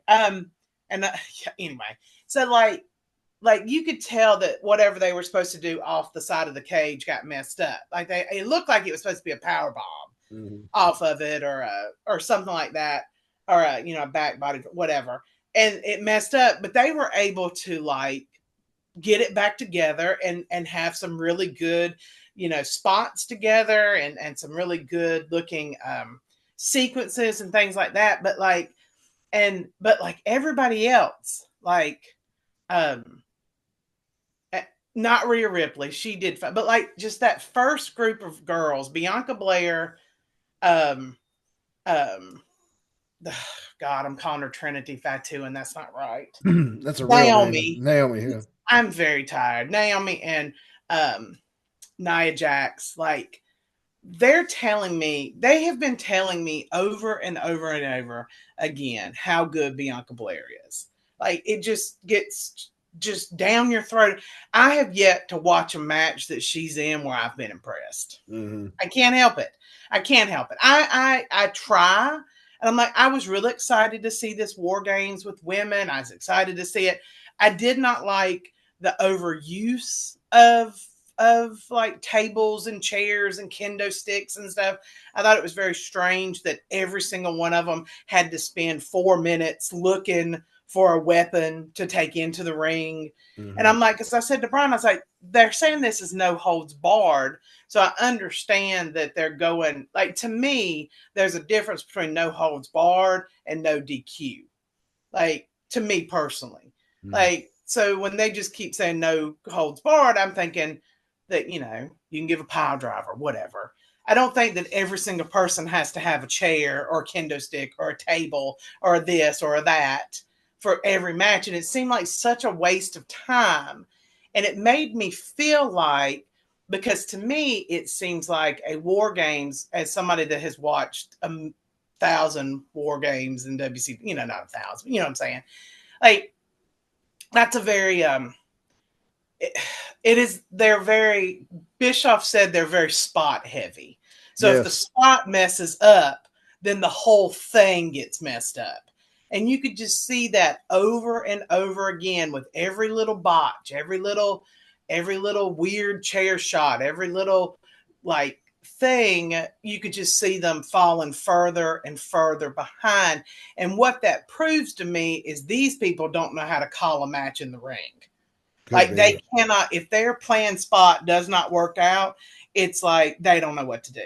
And I think that Io Sky and Candice LeRae have a better idea of how to do that because of their backgrounds. You know, Candice LeRae was on the indies for a shit long amount of time before she was in WWE. Mm. And, you know, she's had, her tights was very interesting. We had her pictures on it from where she had a really hardcore match and she was covered in blood. And I can't remember who they said it was against, but so she's used to that kind of stuff. She's done a lot of hardcore wrestling. She did a lot of hardcore wrestling on her own. She did a lot of hardcore wrestling with Joey Ryan in their mixed tags. So I think they were able to fix and call things in the ring better than the ones that they keep pushing down my throat, telling me that they're the best wrestlers there are, the best women's wrestlers there are in the world right now. Well, so that's all I'm going to say. I have yet to see Bianca Blair do anything I was impressed with. Bianca's matches, if she's in there with somebody like Bayley or Becky Lynch, they're usually fine. The impressive thing about Bianca is her strength. Yeah. She's as strong as a mule. And she's tall, but she's like a regular sized lady wrestler. You know what I mean? She's not like all jacked like Jade Cargill, you know. And so that's impressive. You know, she was a track star in school. So yeah, I get what you're saying. Her matches do have a tendency to be boring. Candice LeRae, although skillful, is so tiny. To me, she's hard to believe. You know, like really, could you bulldog Rhea Ripley in a real fight? Nah. No. And so that's what's working against her. Plus, you could do a double leg takedown on her. Her Joey Ryan past in wrestling the Invisible Man sticks in the crawl of a lot of traditionalists. Well, I'm not talking about Joey Ryan, his shit. I'm talking about her. She is a very good wrestler. She is very, she, even though she's only been in the WWE for a few years now, like she has a storied independent career. Mm. And I think that's why she and Sky had a better chance of recovering because I think they know how to, if something goes wrong, quickly plan something else in the ring. And it's just very, very obvious. Mm-hmm. It's very obvious that these people don't know how to do that. And they were also loud. Like you could hear them. Like one time when Nia was supposed to be doing a chair shot, like you could hear him say, "No, you can't do that." And like, it's just, if you can't hit someone with the chair, don't bring a chair in. And I completely understand why you don't hit in the head anymore. Because as you can see, as someone who got hit in the head a lot, my memory is terrible. Mm-hmm. And so I completely agree with Cause that. you go on and on and on and on about the same thing. Yeah, see, hush. That's my mental health disorder. But yeah, but that's it anyway. I'll stop now. But no. Like a lot of things you're saying are true. Like I think that the other girls are still scared of Nia Jax because she's got a reputation for being careless. So anytime she comes at you with a chair, your natural, is not going to be. It's not going. You're going to kind of freak out, and I think that's what people saw there. And although she's getting better, she's losing weight, and it looks like she's trying to be a little more conscious of her co-workers' health. We'll see how that progresses. It's an ongoing story. I mean, talk about nepotism working in the wrong direction. I agree. Okay, everybody deserves a second chance. Let's see how it goes. Let's see.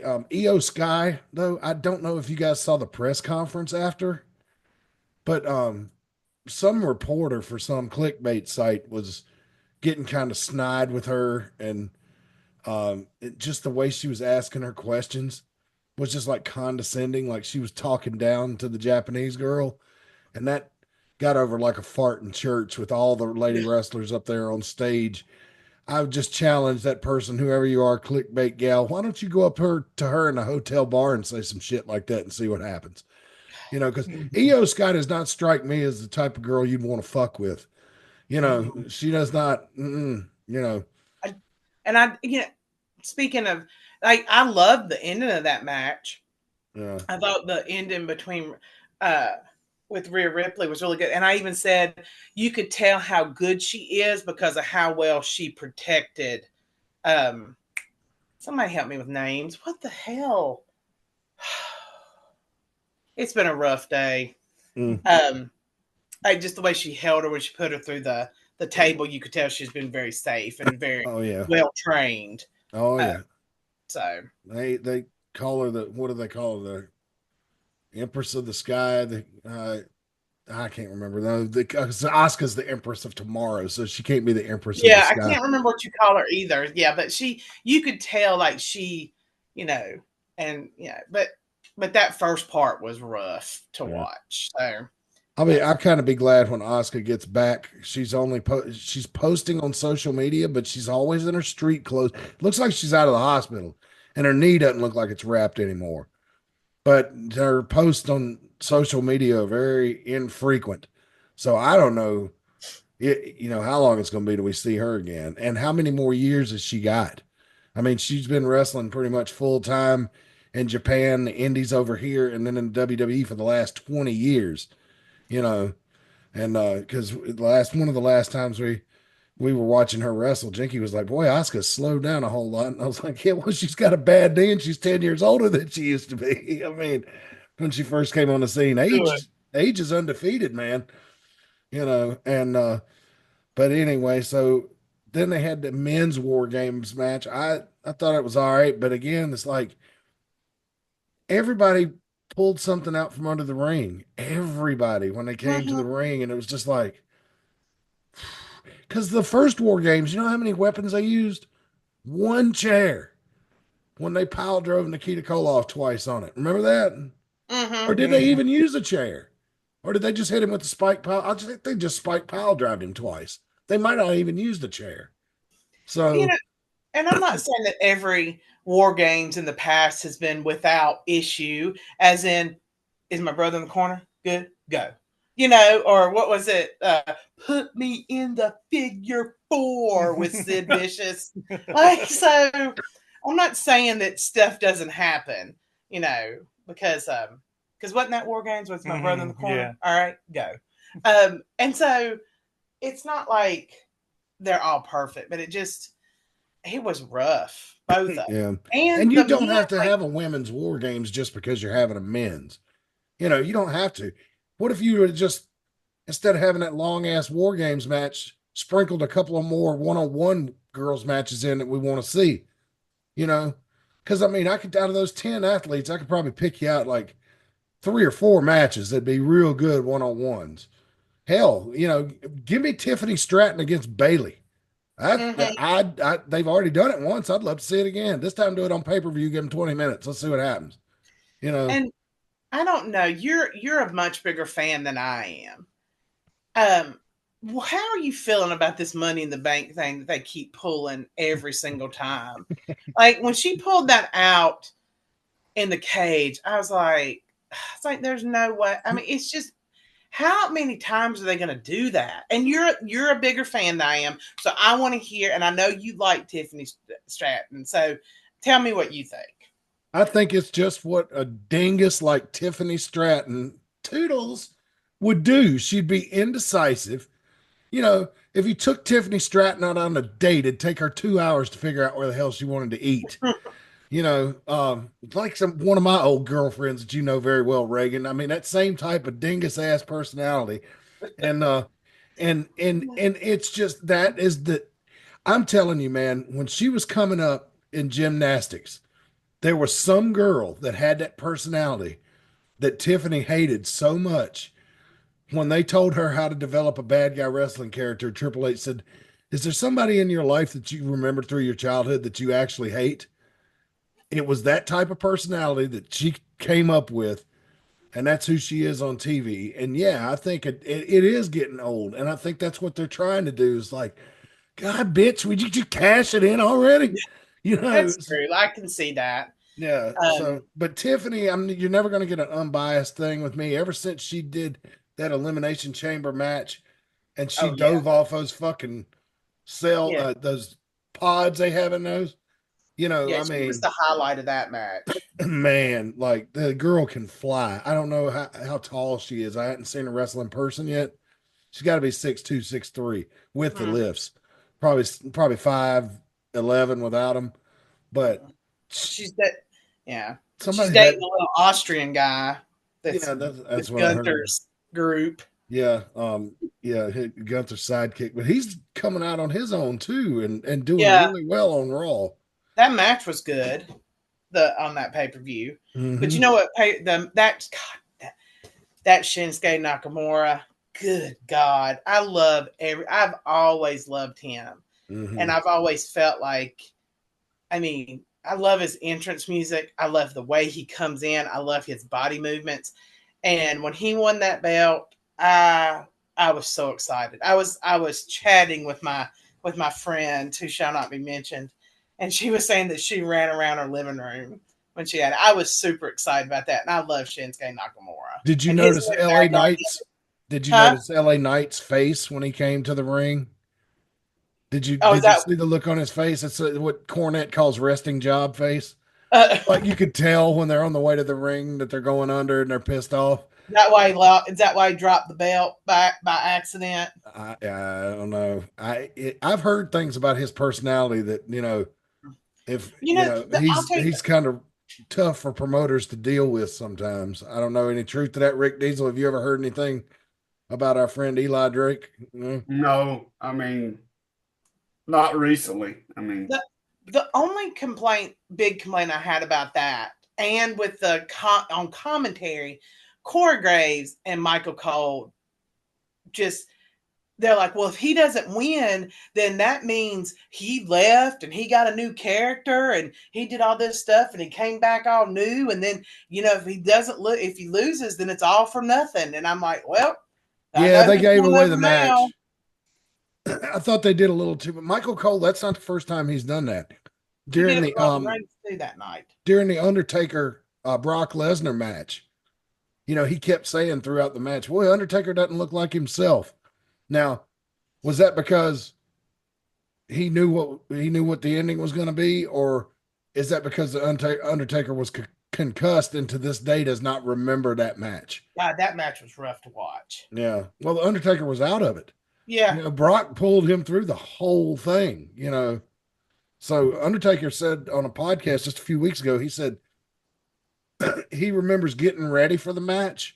And he knows he took it. When he watches the tape back, he knows the shot that he got concussed on, but he does not remember going to the ring, getting in the ring, having the match. Nothing. He came to after it. So, and I don't know how much of that's to be believed. I don't know why he would lie, because Well, maybe it was Brian because got concussed like that one time. Not in a match, but in training. Mhm. He got concussed, like hit his head, and we were doing some stuff, and then he kind of was looking around, and he's like, he didn't remember anything that had happened. That's a scary concuss. Like that's scary. So. That happened to me in Millers Creek, North Carolina. Bobby Fulton hit me in the head with a ring bell, and I don't remember anything after. I don't remember him taking the ring down. I don't remember loading it. I don't remember going home. wow. Yeah, And I think I drove the ring truck. Yeah. But I don't remember. Those are like Brian. We were training with Phil from. Do you know what I'm talking about? I can't remember what his last name was. Do you know what I'm talking about, Dean? Phil, old guy Phil. Yeah, Phil Emerson. Yeah, we were at his place, and at the time he sold tinctures and like vitamins and stuff. And so he went and got one of his tinctures and got a dropper out. It was like cayenne pepper juice, and dropped it on Brian's tongue. And then Brian's like that. And then That brought him back. Mhm. Yeah. Bet it did. Yeah. My goodness. Oh. But yeah, that going off on something. But Michael Cole and Corey Graves did the same thing with Roman Reigns that night. They're again like, what happens if he comes back and he can't win? Then he might as well. Is he just going to leave again? And we're like, there they go again. Well, yeah. I don't know. Maybe they just had an off night. It's just, yeah. But who knows? All right. NXT Deadline was last night, and we got to see our boy Javon Evans in action, actually, and what I thought should have closed the show. Yeah. What the fuck do I know? What the hell was that? The men usually close it. I guess they were just trying to close it with the women to be fair this year. But Boy, that that made did that not. match look terrible. Yeah, yeah. I loved that ending. I loved it because I was looking at the score and I was like, this is it. He's gonna come back and he's gonna get it. And then I was like, that guy's gonna eliminate two at one time, and he did, and it looked spectacular. And he got the two. That was just the whole ending of that match was just fantastic. Yeah, it was. I really enjoyed that whole match. I loved when I don't know any of the names of the guys because this is my first NXT pay-per-view. Is when they had the one guy in the penalty box and the other guy getting his head beat into the door, and then he couldn't get out because the guy was being beat into the front. And got knocked out and was leaning up against the door. That was good. Yes. And then and so then he had to crawl out and do his and come off the top. It was a good. It was a nice entrance into NXT pay-per-views for us. I'm glad. And you got to see it in that Armory building in Minneapolis, which I was telling you on text. Have watched a ton of boxing from on television. And remember how we used to call Elkin the house with the big gun on the wall? Yeah. When they had the big that's the house with the big clock on the wall. Oh. And so, and I always remember that clock. And I remember when I first saw the building, I was like, wow, what a shit building for a big boxing match. Because there was a world championship on the line. And I was like, you thought they'd be able to get a bigger building. And then I'm watching on TV and you can see there's just this real small ringside area. Then there's a bunch of bleacher seats upstairs, but there's bars on both sides of the building, full liquor bars on both sides of the building on the lower level. And I'm just like, oh my, what a wonderful place to see a sporting event live. Well, and I couldn't figure out why it looks like there's a building in the back. I have no idea. So I need to look it up because the venue itself looked really cool. Yeah, when I saw they were having it there, I got excited. And I was just like, wow, that's one of those places you see an event from, you don't forget it just because of the unique look of the building. And they almost sold it out too. Only missed it by about 200 tickets, so not bad, NXT. We didn't get to see Andre Chase wrestle, but we did see a bit with him on there, and it looks like that maybe Chase U isn't completely done. Maybe somebody's coming to help him. What if it turned out to be his brother? Would y'all just? I thought the same thing. I'm like, if it turns around and that's damn Houston, I'm not going to be able to handle it. Yeah. So that would be. God. Yeah. It's fantastic. I have not, again, like I said, this is our first thing even. I don't even know that I've watched an NXT show. So it was just strange. And I texted you this. It was really strange to see him on this stage and stuff. And it was just funny. So good for him. I was like, when we were, and I'll tell this story again, just because, Andre Chase has always been cool to me. Even when him and his brother moved up to bigger indie promotions or whatever, if they would come on one of remember that PWX, it was like a big indie promotion here in Charlotte a few years ago. Yeah. They wrestled on one of their shows. They disappeared. But they were on one of their shows, and I walked up to Andre Chase, because I'm not going to tell you his real shoot name on this program, because I don't want you bothering his family. Yeah. But I walked up to him. I was like, "Hey, man." And he's like, "What's up, brother?" Reached over, hugged me across the table and everything. He has always been super nice to me. Saw him down at Spartanburg a few years ago at the Jim Cornette baby doll thing. He was there. He didn't wrestle on the show, but they had him taken down the cage. And and he was real cool there. Always, he's just a great dude, man. And I'm glad, even though he doesn't win much, I'm always glad. It always makes me happy to see him on TV. And when he walked out at Charlotte that night at Spectrum Center, that show we were at, Jinky said these words to me: "Matt, are you fucking crying?" Again, I was like, I can't help it. It makes me so happy. And I told JAC and Clara the same thing. I said, if you guys ever make it to the big time, I will have the exact same reaction. Yeah. Any of the people that come through Mid Atlantic make it to the big time, and I go down to the Spectrum Center, the Greensboro Coliseum, and you come walking out there, you could best believe, that I will be cheering and my eyes will be watering for you. Well, and when I watched JAC on that NWA show, I was like choking up a little bit. Yeah. And I was just watching him on TV. So it always makes me so happy to see people who have gone, when I say through us, I don't mean like we created, but like came through us, worked with us and stuff, and see them on the big in the big shows. It's nice. It makes my heart happy. Yeah. Well, Rick Diesel got to be given credit for noticing something in those two before anybody. Because if I remember right, when they first came into the promotion, they were known as Slick and Willie, and they were Rick Diesel's personal assistants. So, well, take note, Seth Burns. The cyber zones on the network right now are all in their era. Yeah. So they're on a lot of them.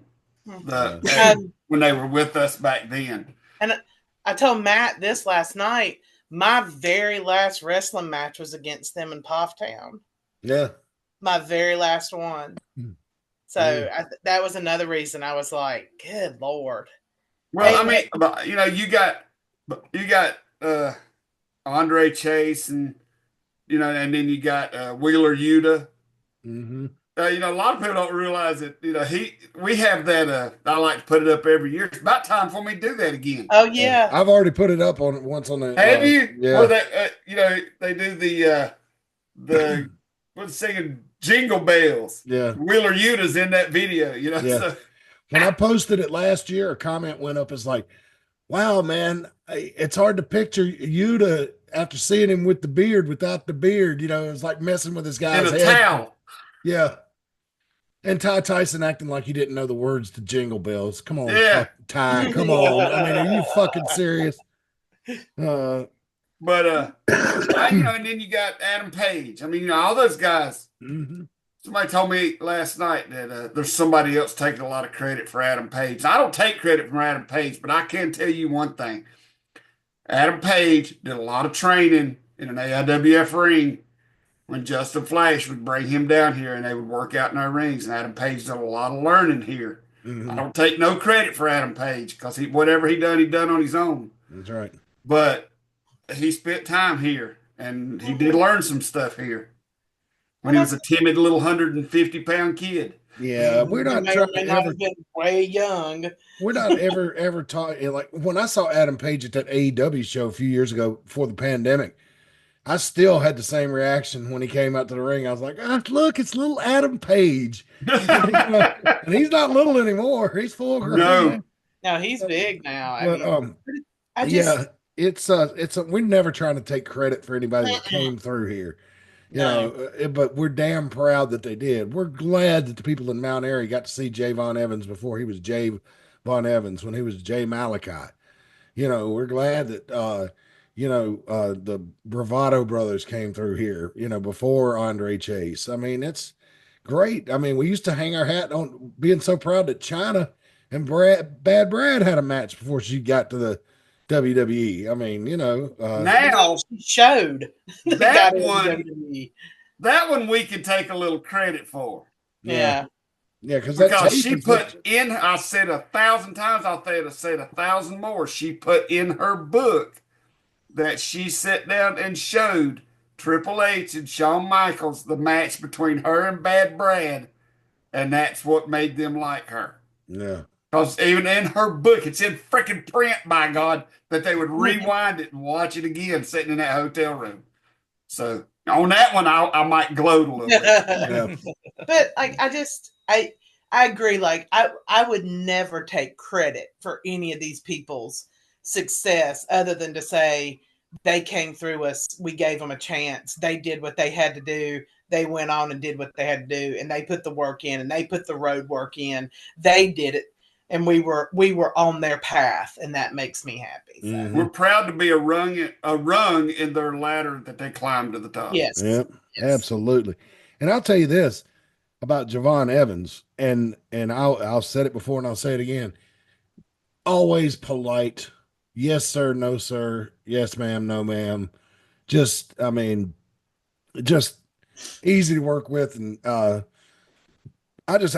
never see, he had a lot of poise for a 20 or 19-year-old when he was here. And I thought that's really good parenting, I guess. Or maybe it's just his good character come naturally. I don't know. But I think he's just a really good dude. Yeah. I think he is. He's still, I don't know if I'm supposed to be saying this or not, but he still text messages with Haley. Really? Well, yeah. To this day. Speaking of which, I was very glad to see her amateur wrestling prowess coming along. Oh my goodness, yes. Did you see that picture that they posted of her last night? From the she looks like she was beat all to hell. 3rd or 4th in that tournament yesterday. Yeah, bless her heart. Yeah. And she, now a lot of people know this, but she had actually went to the doctor with bruised ribs, and they diagnosed her with pneumonia before that. Oh, the day before that. Wow. And she still come in 4th. So, yeah. She's got, I'm excited to watch her career because I've watched those videos and she is, she's good. She's real good. When did she take it up? Just this year? Yeah, she hasn't. She just joined the team this year. Saturday was her very first tournament. Yeah. Like I said, I think I've heard 3rd and I've heard 4th. So, I don't know. I had to ask her personally. Well, if she didn't get a medal, it was 4th. So, I imagine they still give out medals at wrestling tournaments. I don't know how it works. Well, they wouldn't. But I cheated my way through wrestling. Good for you, Rose. Well, I don't know how many times I've stood, Brian. I've said this to you before. It's like be standing there watching some of these kids messing around in the ring long before the show starts, and I'll be like, these motherfuckers have never picked up anything heavier than their dick to take a piss.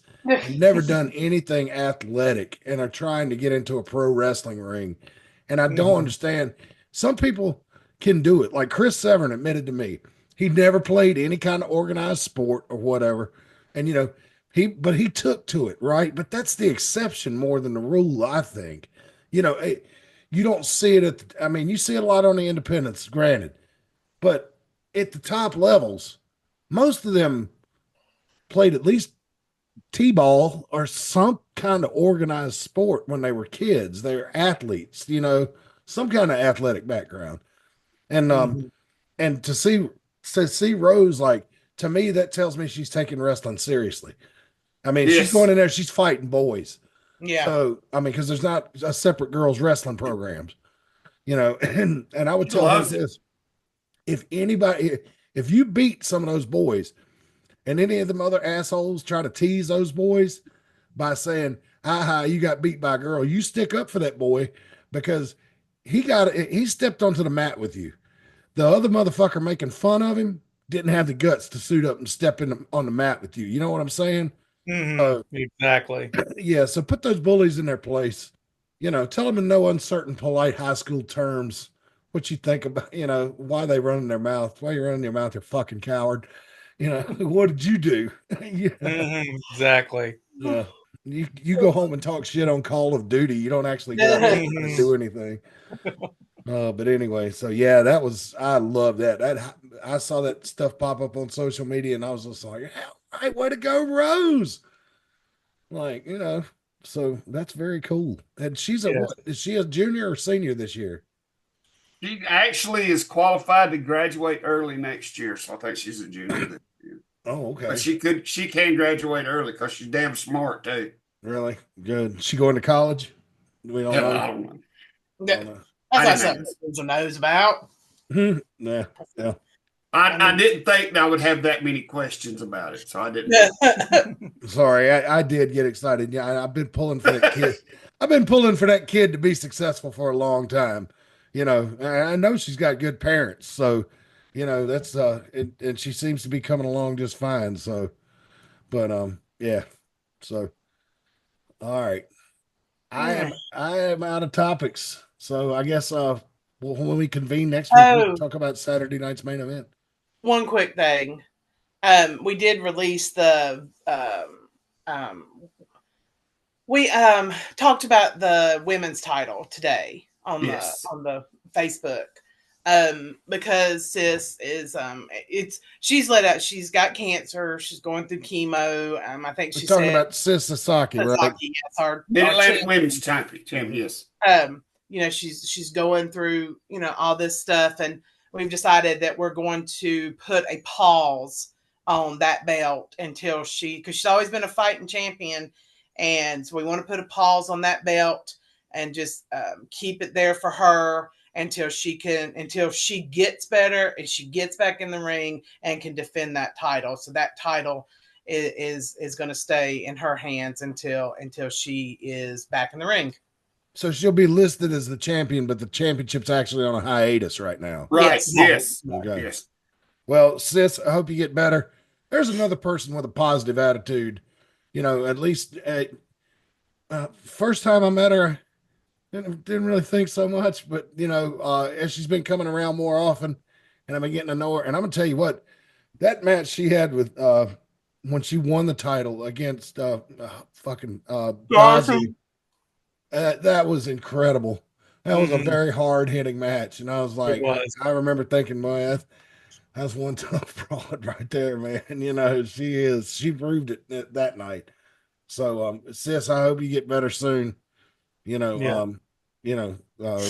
pulling for you. So, and I'm sure, that's about all I know to say about that. Just keep fighting. Yeah.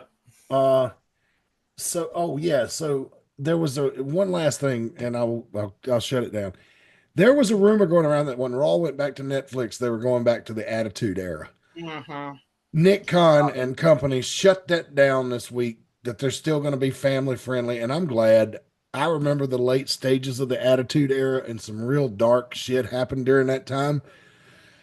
Big Show, father's funeral being raided by the Big Boss Man and him dragging away the coffin with Big Show riding on top of it. So many bra and panties. It was too much. Looking back on it now, it's hilarious. But at the time, I thought it was too much.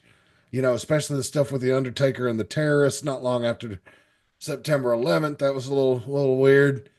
And Reagan, all the bra and panties matches. Yeah. So I'm glad the WWE is keeping it fan friendly. I also hope the internet is wrong about Raw going back to 3 hours when they go on Netflix. Oh yeah, I was just telling Brian, it's like, I'll be able to watch that because I can put it on and watch it when I can, and it's just 2 hours, and that's a good amount of my time. I can take it over a day or two, but I'm not going to take it over 3 days. Yeah, I don't know. Maybe it's just my job that I can't do that because I go to bed so early, but when it was 3 hours still under Vince, a lot of times I would just fast forward, see if it was a match that I was interested in, or if I'd listen to all the promos, but like fast forward through a lot of the matches that I wasn't interested in. And I got to thinking, wow, this is like old school 80s wrestling with enhancement matches. Like you're basically just watching to hear the interviews. It's like, because Yeah. nothing good's going to happen in the ring. Okay. All right. Who we got here? Okay. The Barbarian against, Denny Brown. This is probably not going to be very good. I just, speaking of, I just watched Lex Luger job out Billy Gunn in NWA. A Kip Montana, maybe is what he called himself. Oh, wow. And I was watching, I was like, holy shit, that's Billy Gunn. Yeah. You'll see that sometimes in the early 90s. You'll see some big names getting beat up real quick, like Edge and a few others. But that's the thing too. I remember the Hardys getting jobbed out on Smoky Mountain. Oh yeah. Yeah.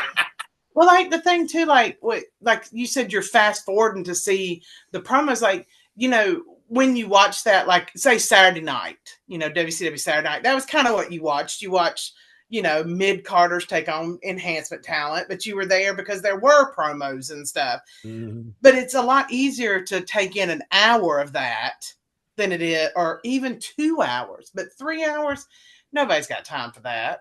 At least I don't as an adult. I'm going to tell you what, for the most part, WCW and Saturday night in 1990, 91, 92 was so bad. It was just, even the Saturday night show was unwatchable. Like I stopped watching wrestling for the last 3 years I was in high school because it just got so freaking rotten in the early 90s. And I came back in 95 when they announced Nitro. I was just like, oh, they're going to do it live? Well, I might have to check this out. And by then, Hogan was already in WCW and, Steen was still there. I remembered him, and Flair and the Horsemen were still there. So they weren't all there. I think it was Flair and Arn, and that's how I got interested in it again. But that early 90s, boy. Whew. It's rough. You have to be like, it could be rough. There were still some shining things. I mean, I'm just talking about the Saturday night show. Yeah. Well, Stun and Steve, like if you go back and watch Stun and Steve, it's so fun to watch him kind of evolve into what would become Stone Cold. Because there towards the end, he was kind of given a little bit of that attitude with it, but he was heavily on Saturday night there in the early time. So anyway. Well, let's shut it down. I'm not sure if anybody's still watching, but oh, and kudos to you, Brian. I see that Doc and Gordy shirt on. Yeah. So, yeah. So, but yeah. So anyway, anybody got anything else before we shut her down? No, we can talk about what I did this past Saturday night on the next show. Okay. All right. You'll have to tell us all about that. Yeah, because it'll hold off. It's fine. You sure you don't want to do it now? Might as well do it now. I still when somebody's watching. Oh yeah. Okay. Wait, what? I hadn't fell asleep because we've been on for 2.5 hours. What have I missed? I drove 6 hours yesterday, so I guess that's why I missed something. All right then. Well, wrestling fans, we'll see you next week, and until next time, so long for now.